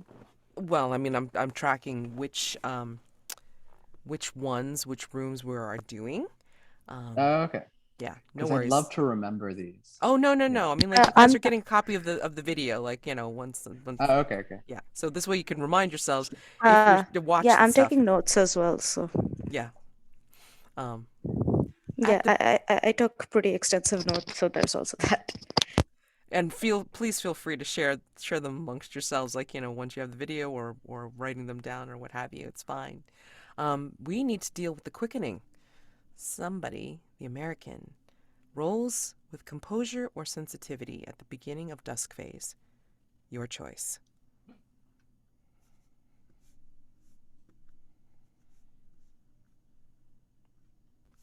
Yes, composure or sensitivity. Both stats I have great numbers in, definitely. And that's a 7. So Okay. what is the? I think On a that's 7 to 9, you manage to in keep the between. quickening in check, but just barely. Take the following condition: drained. So make sure drained is in your conditions list. Oof. Oh boy. Okay.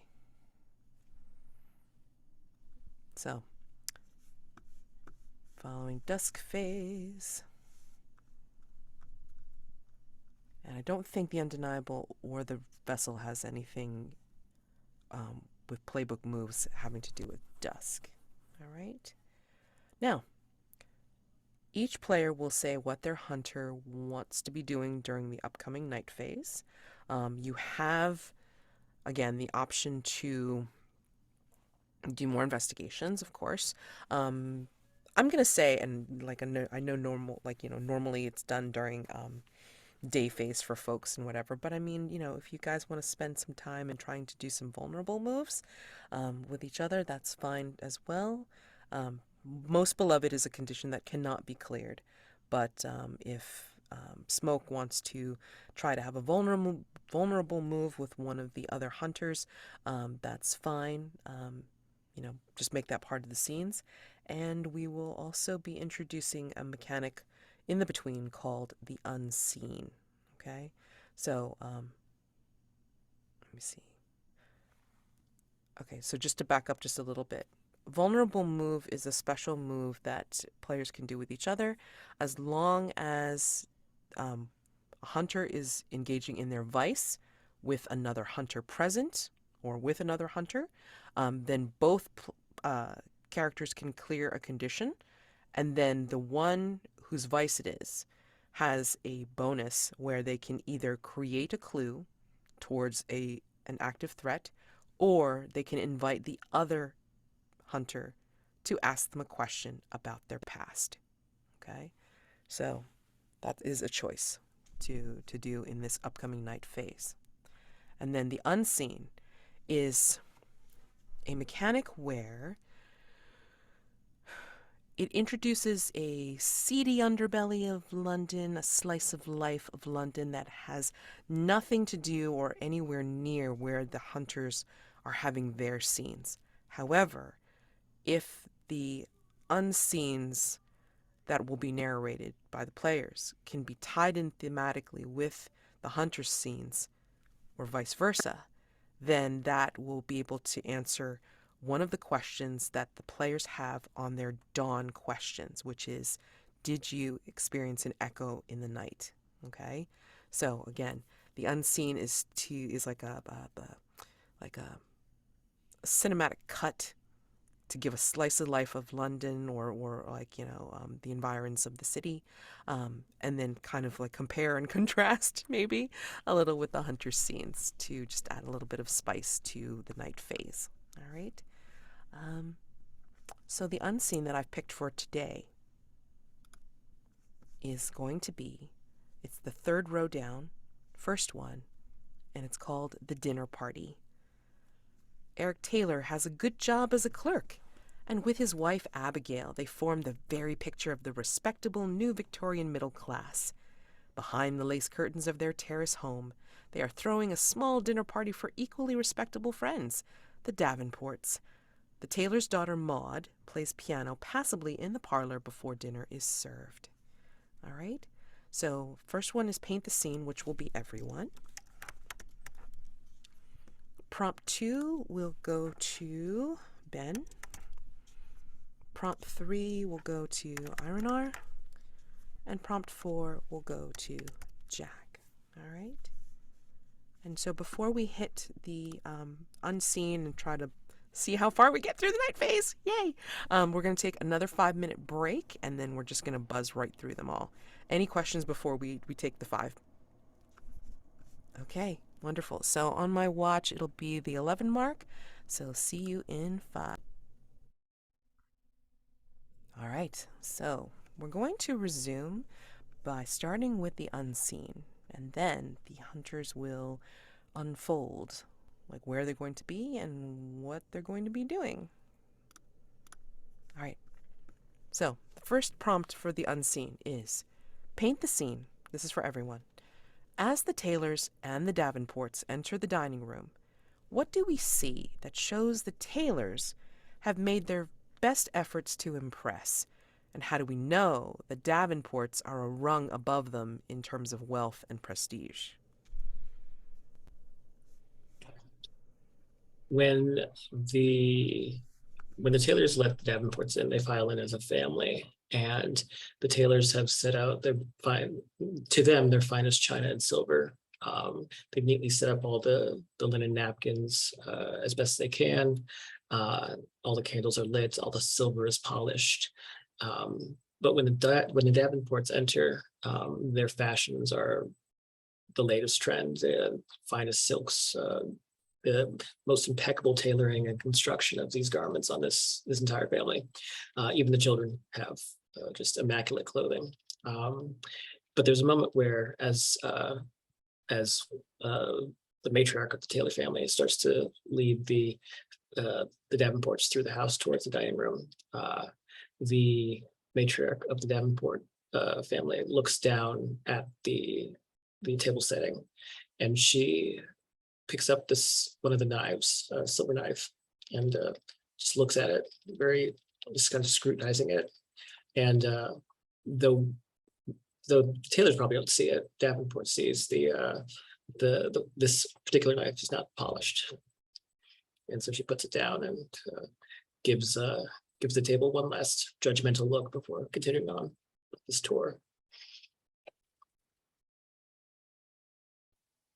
I'm going to say that the food on the table is like not the food on the table is just not like matched to like the courses don't really go together. There's not a real theme, and the Taylors maybe don't realize this, but the Davenports definitely catch it and are not happy about it.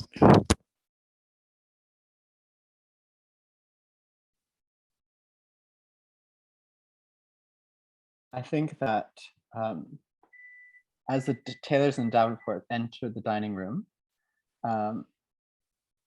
we see that the Taylors have all their children like serving in a way, and like as best they can the china what they have, right, and doing their best, and they're scurrying around like mice. And that shows that they have no servants of their own, that the children have to do the work. And the Davenports bring in a very large, a very fine, like cat that like one of them has, and like has in a little basket. You said that, you know, they place it on table, and there's a gift for you. It's like for your little mice. You have too many, my dear.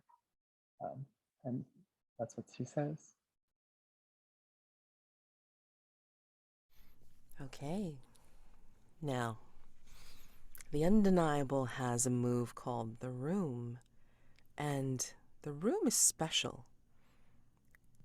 Is this where Lord Oda goes during the nighttime?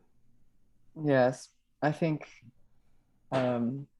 Lord Oda opens Mildred Bloom's door from inside, and behind you see a feast of sorts. There's cheese, there's immaculate little morsels of meat, right?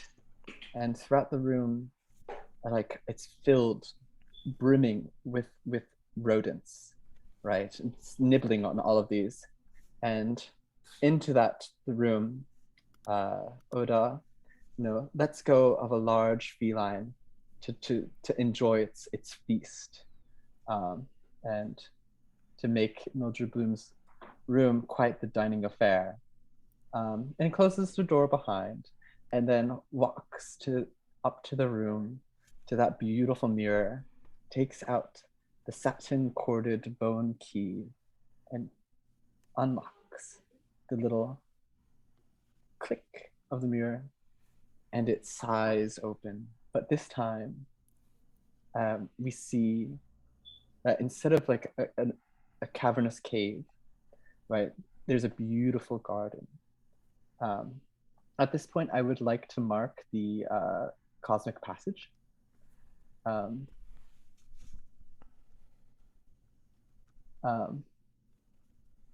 So, cosmic passage. So now basically it's going to be connected to the mirror, you understand, because what we're entering is the venue of my masterwork, and because I've marked the cosmic passage as the undeniable, whenever I gaze upon my masterwork and attempt to uncover something hidden in the world, I roll with sensitivity.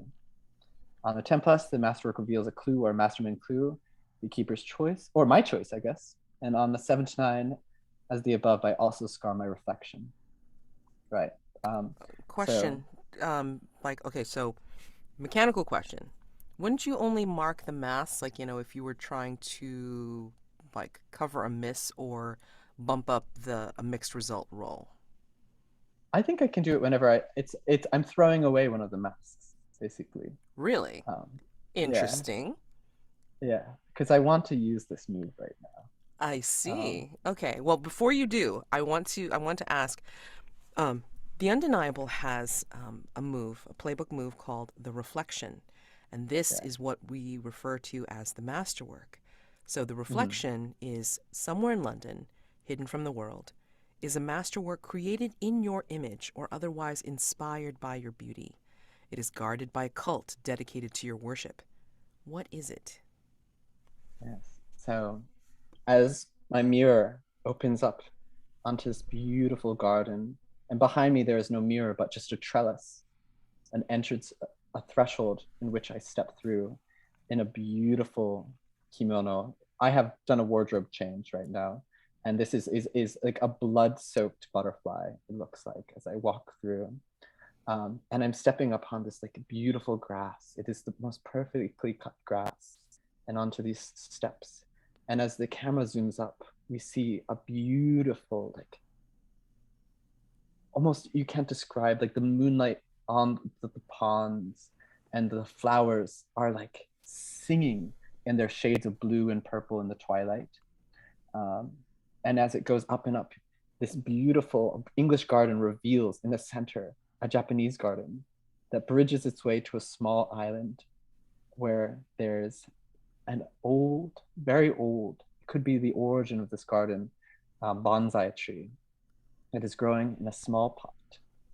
And as the camera goes up and up, we see that this small garden is in the center of a large palace. And we see from the geometry and the map of the city, almost mirroring one of the maps we saw on the wall, it is Buckingham Palace. And I walk through my garden, in which I am a revered caretaker. I charged with this task. I walk to the center of the garden, my robes flowing over gravel, over stones, over the water, and in the reflection of the water, my image is changing. And then I come upon the bonsai tree, the moon reflecting from above. And this is all my masterwork, but this is the center.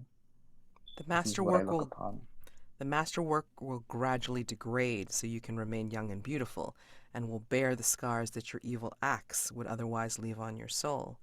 Whenever you scar your reflection, either as a result of a move or because the keeper said so, mark a box and describe how the masterwork has changed for the worse. And in this moment, I use that move associated with Cosmic Passage. I look upon my masterwork. I look around. I hum to my bonsai tree as I clip away with these golden shears gifted to me. And I attempt to uncover something hidden in the world. I want to know what the boy, the second-sighted boy, fears most in this world. Roll with sensitivity. What is my sensitivity? 1. Okay.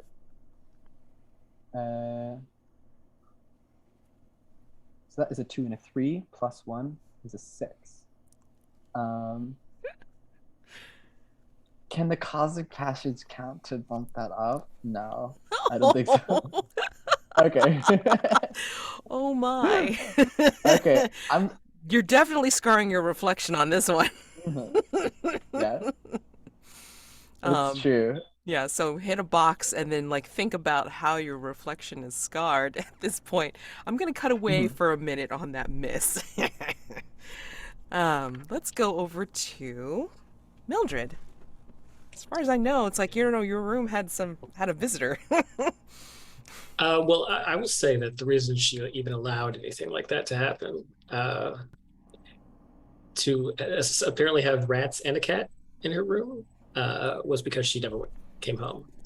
She was on her way to Cremorne Gardens, and I think that she would be spending the night phase there. And walking the promenade, she would probably be, I think, seeing the banner for the second sighted boy would probably intrigue her. So I think she's gonna take a look and see what she can feel out there, see if she gets any kind of like similar vibes of the arcane or the occult with that.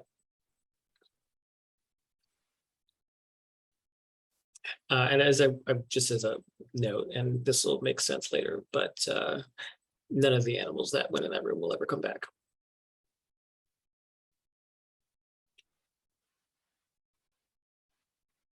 You're muted, Mads.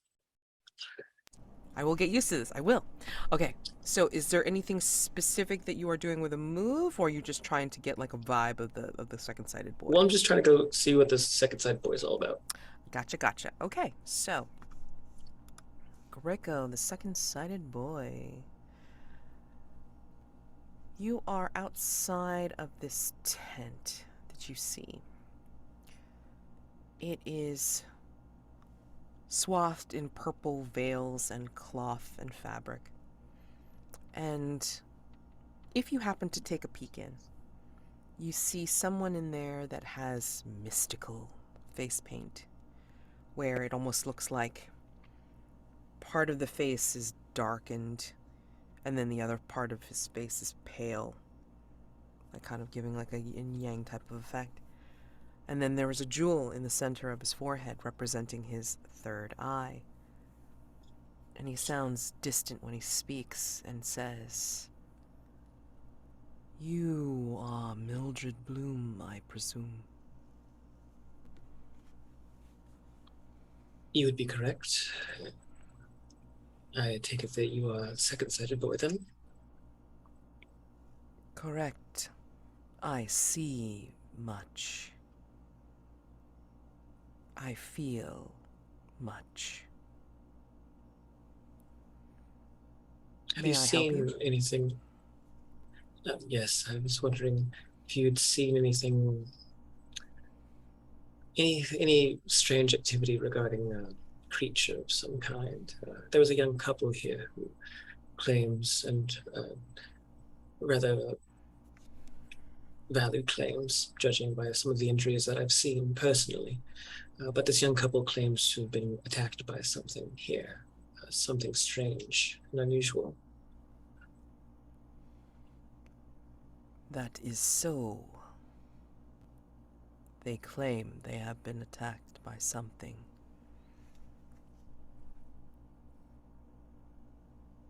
Sit and enjoy a card spread with me.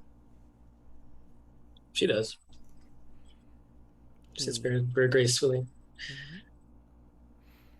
And as he is sitting down in front of you and then slowly shuffling the card deck that he has, which looks very well worn and very used. He says distantly, I like Mr. Simpson, but I am not as fond of Abigail. She is pushy. Would you like a sweet? And he indicates a little dish that is on his table. Well, if you wouldn't mind. And she'll take up a little piece of a little bonbon, and maybe it's like a Turkish delight, and just very daintily nibble on it as they talk. You smell incense. You see his face in its paint and the jewel. What you taste, though, is not what you're quite familiar with the Turkish delight. What taste is on your tongue that indicates that you're part now of some waking dream?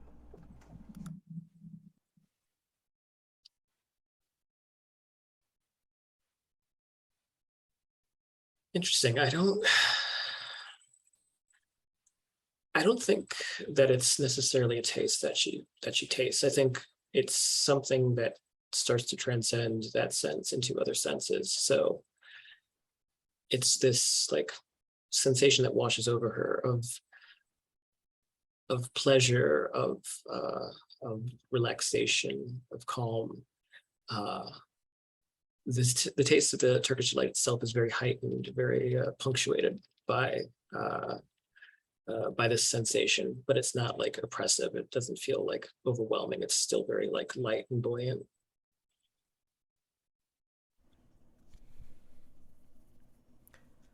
Take the night move. There's something about this, the combination of the sweet, and then the reading that he may do, and then the atmosphere and your own power, that is going to possibly combine into something that may be risky. Okay. And what do you want me to roll with this with? Oh, sensitivity for sure. 9 + 2, that's an 11. 11 goes up to 11. Okay. So, I think, just make sure I have this down. 11, 10 plus. Do what you intended, hold steady. Okay. All right. So you're keeping it together, and you are, sensing these things, and you're transcending enough that you can experience all this kinesthetically. Like you're tasting, you're seeing, you're smelling, you're touching, and it's almost like a weird doubling motion, where you can feel yourself being here with Greco, but then you're also like widening your senses like further out. And I'm gonna say that you get something in return for this. Yeah, and when she's finished nibbling on it, she'll just kind of dab her mouth with a handkerchief that she carries with her, and look to Greco and say, "It tasted like a dream." As well as it is. And then you see on your fingers, not from the Turkish delight, but somehow it's on there. It's some sort of unusual substance smeared on your fingertips. What kind? Is it like kind of like sensation? Is it like sticky or oily or? It's kind of like both. It's like a little bit oily, a little bit sticky. That is your clue. An unusual substance smeared on a surface. Oh. And I'll let you figure out what that is in context of theorize. Absolutely. Yep. Okay. So an unusual substance. All right. Let's head over to Smoke. Smoke, where are you right now?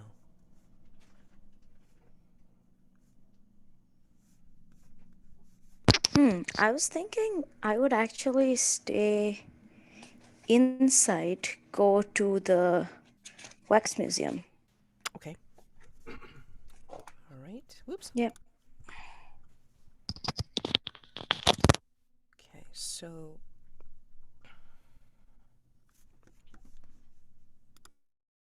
the wax museum is not exactly like the wax museum per se. What it is there's a tent that's going to be erected in Cremorne Gardens very soon. They're getting ready for a festival of sorts here in Cremorne.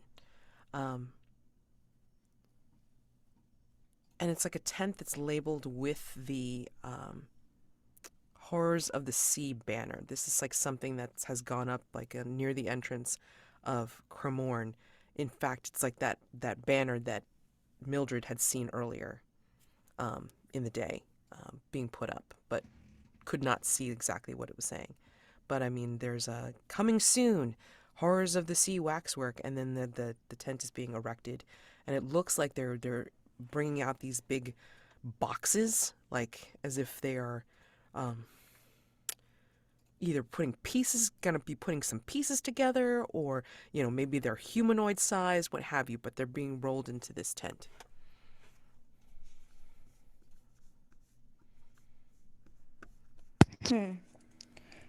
Okay.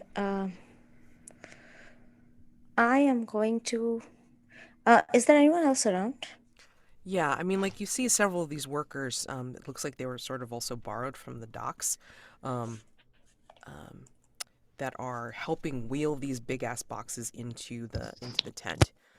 So there's one fella that's kind of nearby. I mean, like he's sort of not only helping to bring in some of the smaller boxes, but he's also like guiding some of the other ones that are bringing in boxes as well. He's like grizzled looking, looks like he's missing an eye, and like as you get closer, or maybe because of heightened senses, you have the distinct smell of brine in your nose when you get near him.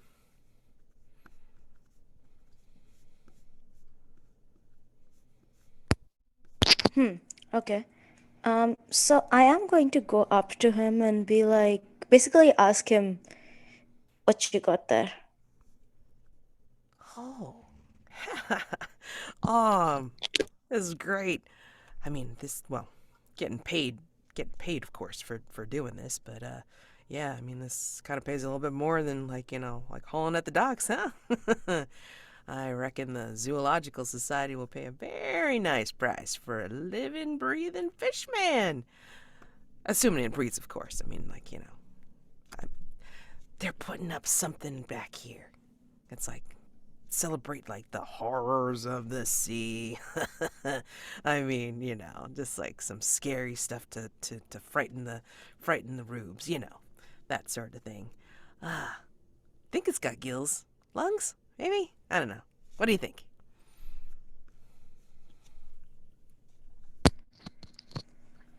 Oh, you think it's a real it's a real creature that they're just gonna be putting up here in these boxes?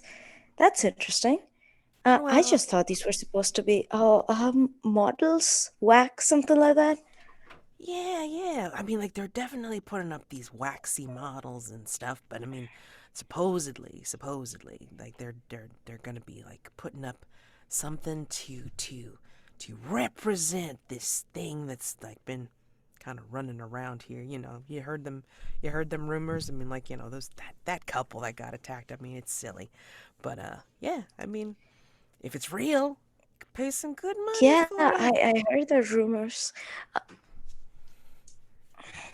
Well, I'm glad you're getting paid well finally, but yeah, that couple, that really sucks for them, huh? Um, you seen this thing yourself? Oh, I mean, supposedly by the pier, it comes up every now and again. I mean, there's been reports. I mean, I haven't necessarily seen it myself, but like there's footprints. Well, maybe not feet prints. What do they call them? Fin prints? I don't know. I mean, like you've got things coming up on the docks all the time, but not like shoes. Nope. Mm-mm.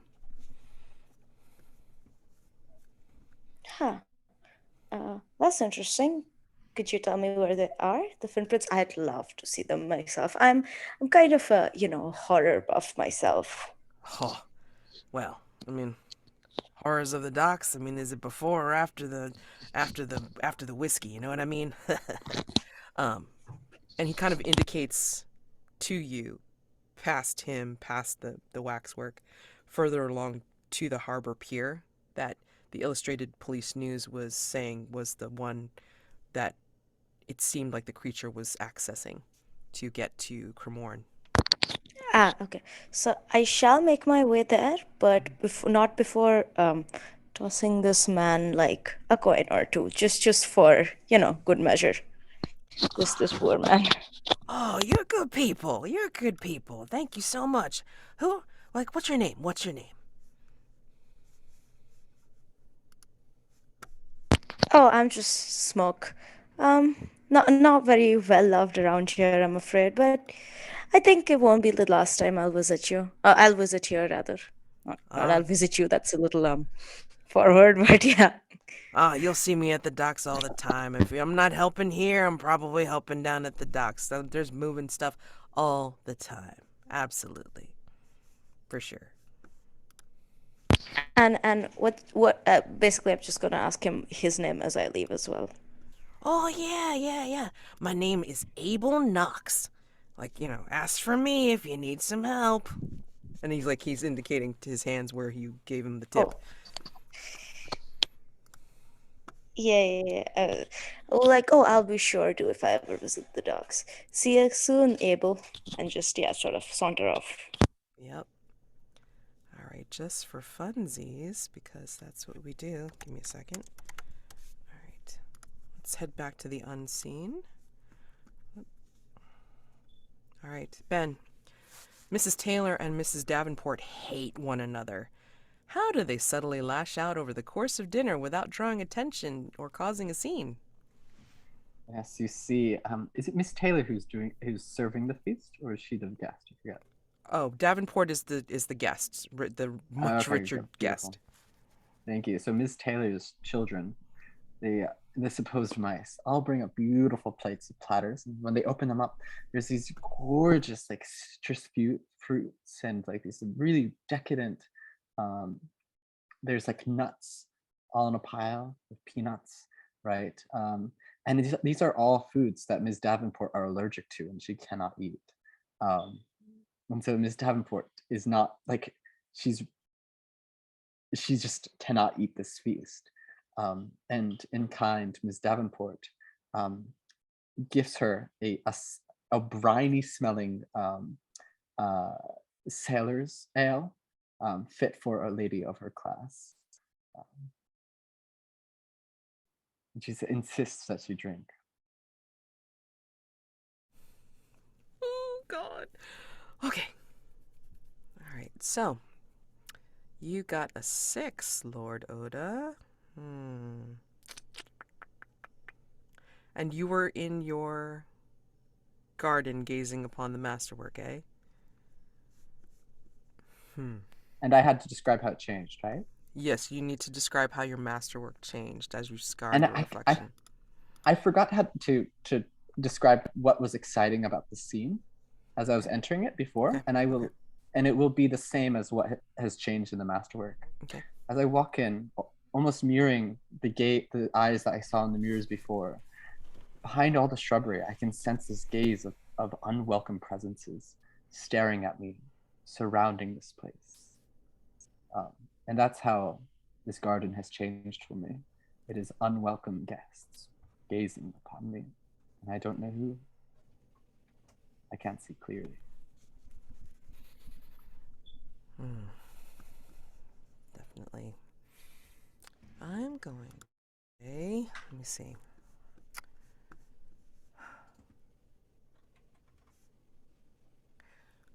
I'm going to say you're going to have, I mean, not only the sense of unwelcome guests, but I think you're going to have actual guards from the palace descend upon your masterwork, descend upon your sanctuary, and tear it apart in the name of the queen. Yeah, beautiful. I'm going to mark the Mask of Revelry Okay. to bump it up to a 7 to 9, which I still have the gazes amongst my garden, Hmm. but I still get a clue. And something else maybe? I forget. Well, What's I the mean, 27 to 9? the complication is that, like, you're going to have your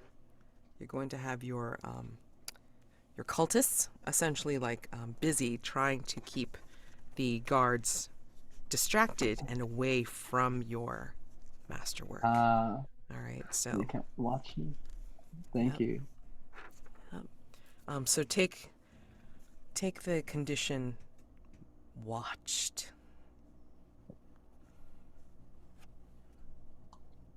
Thank you. Okay. Now, let me see. My question was, Mhm. what I was trying to do. Whenever I gaze upon the master and did attempt to uncover something hidden from world, I roll sensitivity. I got a 7 to 9. I scarred my reflection. That all happened. But I asked, what does um, the second-sided boy fear most in this world?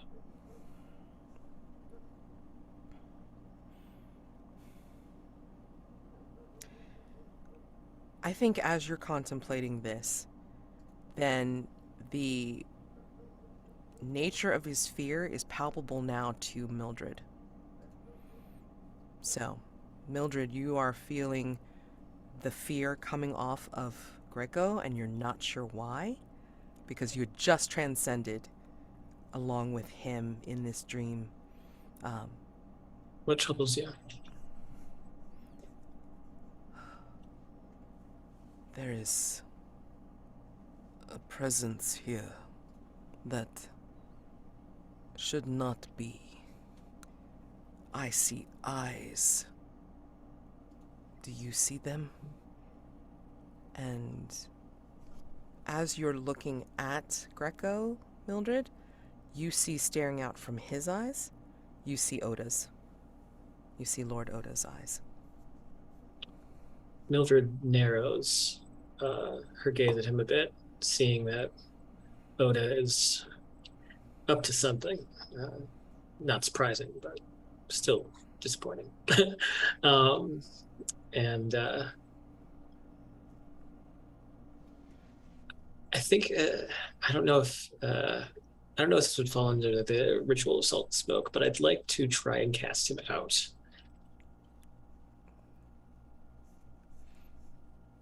Yeah, I'm gonna say that. So I'm responding to a chat note. So I'm gonna say yes. And so um, what Greco can't see is that in her handbag she carries just a series of like small objects, one of which is a tiny sewing needle, and she's going to start piercing the palm of her hand until it bleeds. As she's try and use this rite of salt and smoke to get Oda to stop bothering us. Yeah. I feel this it's pinprick, but it's not in my palm. It's like something like, wait, let me check safety. Give me a second. Okay, so it's like a pin. I feel like it stabs straight through my right eye, and I like stumble back, right, like, and collapse. All right. And I'll say I've been rolling really well tonight. I rolled a 9 plus a 2 on the sensitivity roll, so that's an 11. Yeah. Essentially, the effect is to bar a place or portal to a specific person or creature, or no, banish a spirit or curse from a person. And I feel like this is something of a curse, like trying to invade the psychic boy. So yeah, just jamming it in, trying to drive home this sense of like residual pain to get him to leave us. Perfect. In fact, I'm gonna say it's like sorry, Lord Oda, you get scarred again. And literally this time because now you feel like the stab in your eye. So this is punishment for trying to get after Greco. Greco's fear. So think about how your masterwork is yet again changed. And Mildred pulls the pen out once she realizes that she's successful and puts it back into her handbag and winces and takes a deep breath. As you were saying, Greco. That is such a relief.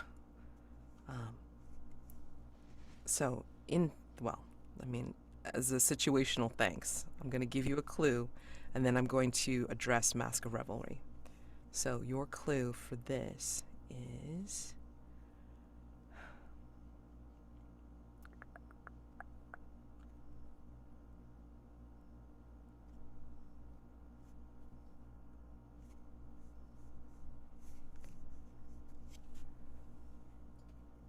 this has no value for me, and it may not have any value for you.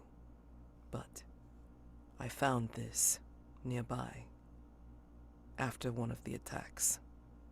And he hands you in a silk kerchief a large, flawless pearl. That is your clue.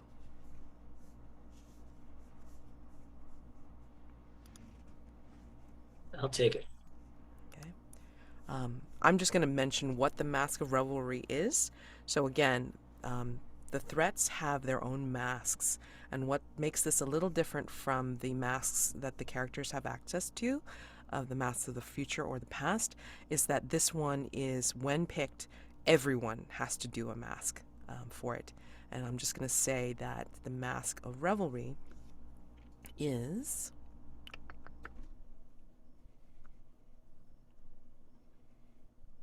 Come on. Each hunter will narrate a flashback to the last truly fun day they had. That is the Mask of Revelry. Okay? All right. So let's go over to Smoke. So, are you heading over to the harbor?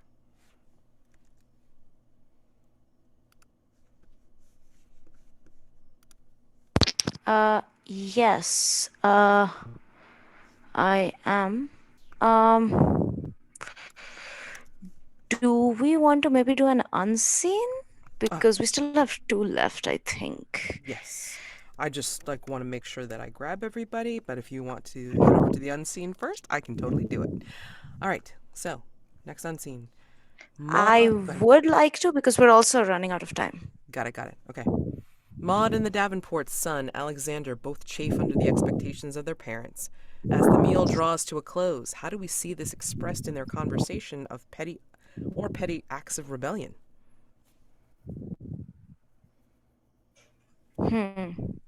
So I'm going to say that Alexander, I feel like, Maud and the Davenport's son, on plus the piano, possibly in the partner before it. Okay, so I'm going to say that Alexander is probably is a person who just initially kicked Maud under the table or something because he was tired of being in his prim and proper suit, and now they have this some sort of subtle war between the two of them going on, where Maud refuses to pass him any food and Alexander keeps bumping her foot under the table and then things like that. And and I don't think the parents really realize, but yeah, I think both of them just do not want to be in this meal. They would rather be doing their own things, but they're forced to be here. Not a problem. So, because of time constraints, let's go ahead and just bust. I did not roll. I also did not get a clue, so I didn't roll. No. Okay. All right. So just wanted to be sure we covered it. We're gonna go to the last unseen, and then figure out what you guys want to do from there. Okay. So last unseen. Mr. Davenport and Mr. Taylor withdraw into Taylor's study for port and cigars. Alone, how do they expose the vices they hide from society to one another? Jack. Yes, so Mr. Davenport and Mr. Taylor excuse themselves, as men of the time do, to smoke and chat, while the children and the women of the house do what they do with the rest of their evening. But Mr. Taylor and Mr. Davenport go inside, and Mr. Taylor shuts the doors, these grand sliding wooden doors behind him. And as they do, Mr. Taylor goes to a cigar box and pulls out a cigar. It's to light it. Mr. Davenport is waiting by the door in this strange sense of anticipation, and Mr. Taylor in this dimly lit room takes a drag off the cigar and blows the smoke towards Mr. Davenport and just motions for him to come to him. And when he does, Mr. Taylor looks at him and says, "Give me your hand, dog." And Mr. Davenport says, "Yes, sir." And he exposes his palm to him, and he takes a cigar and puts it into the palm. Not enough to really leave too much of a scar, but enough to singe it. And then takes another drag and blows smoke in his face. "My boots need shining." And Mr. Davenport, "Yes, sir." And then he proceeds to get down on his hands and knees. And for the remainder of the evening, we see this shift in power dynamics behind closed doors, where Mr. Taylor is now in power and Mr. Davenport is submitting.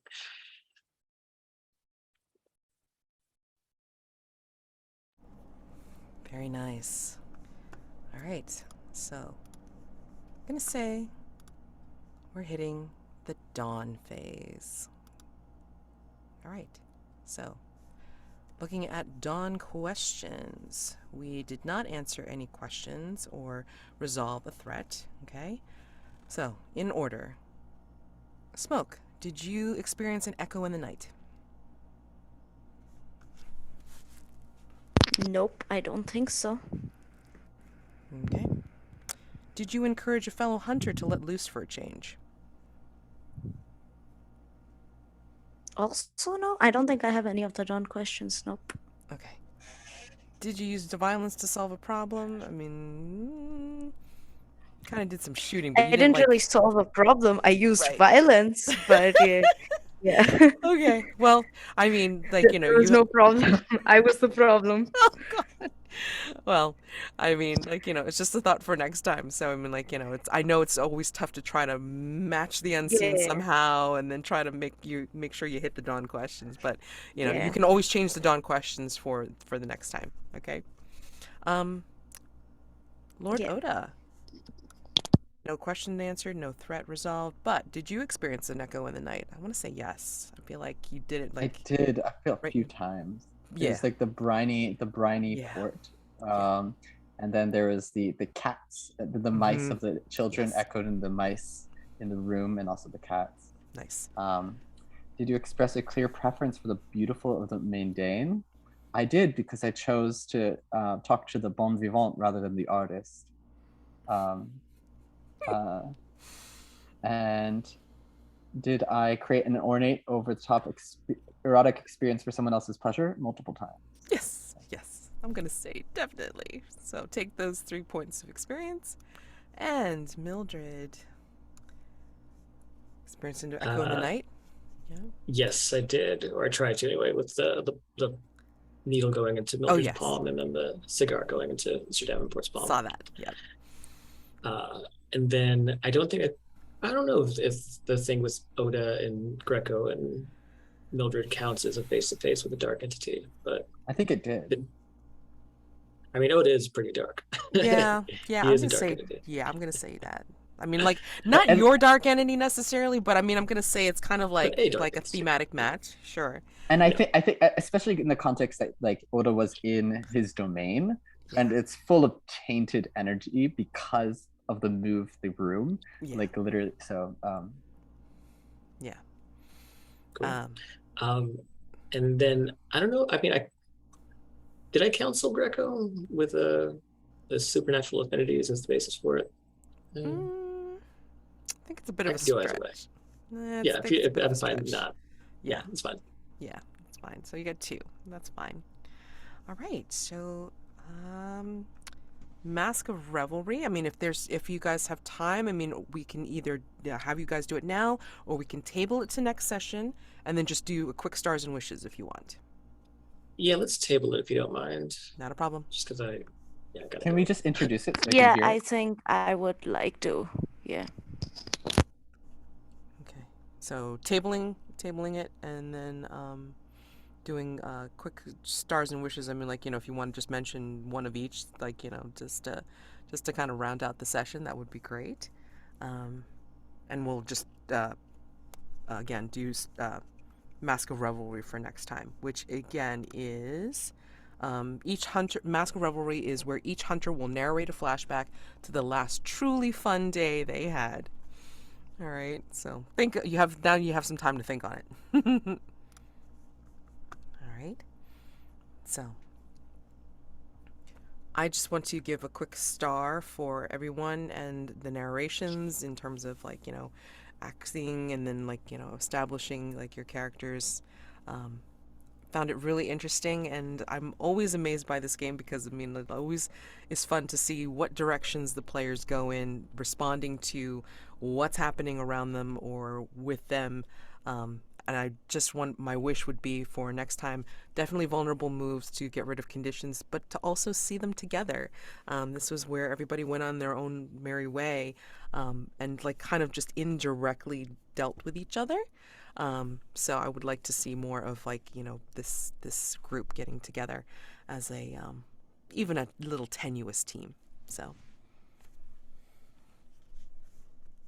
Yeah, stars all around for you, Mads, for taking the jump, taking the plunge, and finally running this game yourself. I know it's difficult to keep pacing, especially when you've got, like, people who are really good at, like, narrating and RP. So good job on, like, reeling us in together for this first session. Lord Oda is fabulous, just decadence personified, and I'm excited to, as a wish, to get to have some kind of moot with him, or at least just kind of a confrontation, because I can imagine that living in the house with Mildred is probably not, it's not the easiest fit. I think Mildred's relationship with Smoke is probably a little bit easier, though, and I like that. My wish is to get to know Smoke a bit more. I liked what we saw this session with this sort of and I guess it's word for it, like, nonchalance that they had, which is really fun. Kind of just, like, twirling the guns in this sort of intimidating way. And yeah, I'm just wanting to see more of everybody and how they interact with each other. And also just kind of a star. This is an interesting first threat. I've never seen this used as a first threat. So good job on taking the plunge, on doing something different. like you, I'm a willful child, but go ahead.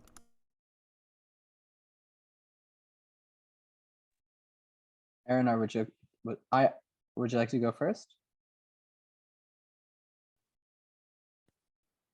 No, go ahead. I was just Okay. waiting for you to go.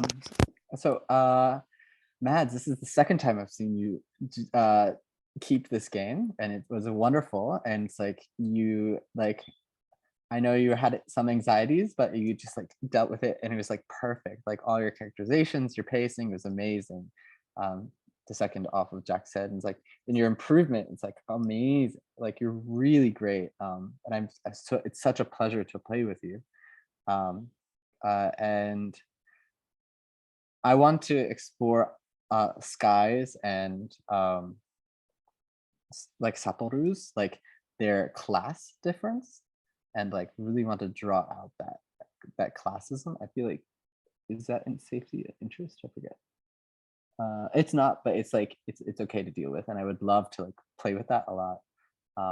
And Jack, I love Mildred Bloom's floral imagery and all of the perfumes. Like, you're just really making this a beautiful character, and, like, creating an environment that really emphasizes her themes. Thank you.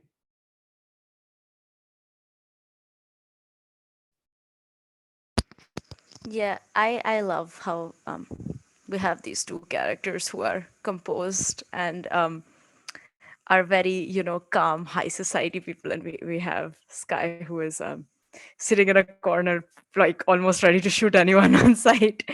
I absolutely like. I'm glad we're like doing this as a first thread, because I know normally we do like the standard one. I believe is St. James Street School. Well, this is fun because like there's so many places to go and so many things to do. And yeah, I absolutely loved like all the characters like Greco and Etienne. Like, yeah, Mads, you did so well on like every characterization.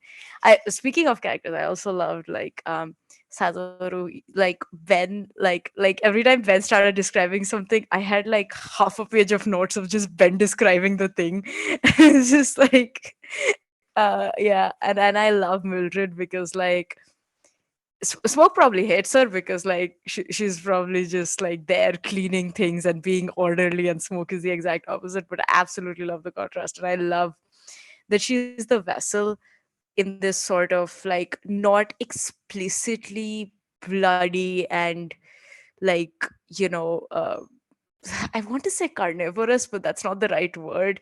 Like she's not in this explicitly sort of witchy way. Like you don't look at her and you think witch. She's more of like, I like the flower themes and the tea leaves and all those vibes she has going. They're great. Yeah, I think the only wish I had was like unseen pacing, because I know it's always a pain, but like, yeah, I think we collectively fumbled a little bit on that. So yeah, I think that's the only wish. I mean, aside from the obvious wish of I want to see how these characters like develop and then deal with each other and other people. But yeah. I just want to say that again, everyone did a fabulous job, and thank you for. I mean, you also helped in helping me keep on pace, and like I mean, granted, Unscene is always like kind of like, oh my god, let's hurry up and do it, and like, but again, I want to make sure everybody has a chance to get their scenes in, and I just have to figure out how that's going to work, especially once we have like all 4 players in play. I just want to do a quick introduction of the Mastermind clue. You guys are owed the Mastermind clue. So, when Mildred is coming from the tent of Greco, she doesn't notice. I think she's still involved with, like, feeling a little bit smug and triumphant from having dealt with Lord Oda. She doesn't notice in the shadows beyond the tents a figure, hooded and cloaked. Kind of bent, you see straggles of gray hair coming from the hood, and she's kind of bent and a little shaky, but she's being held up by what looks like a young man with long brown hair and kind of golden brown skin. And he is helping her stand, and they are both looking at Mildred's retreating form. And the man is smiling, and the woman is grinning and muttering to herself. And then we will race further along in time as we approach the sky as if we are seeing through the eyes of a bird, flying over London to the outskirts, coming to the decaying ruins of some abandoned manor, surrounded by crumbling bits of marble statues and columns. And there's 3 figures that will come and to the door. One is a very thin, tall woman in a suit. Another is a squat, kind of wiry-looking man with a sly expression on his face. And then there is an absolute unit of a man that just looks like he would punch anything and everything that would cross his path. And in the middle of the manor, among the broken tiles and sitting on some chair as if it was a throne, is a woman, the woman with the straggly gray hair and the hooded cloak, as she stares into a puddle of water on the floor, looking at her own reflection and muttering quietly to herself, "Hargrave House, Hargrave House." Grave House. And then the scene fades to black as it goes and just shows her smile at the end.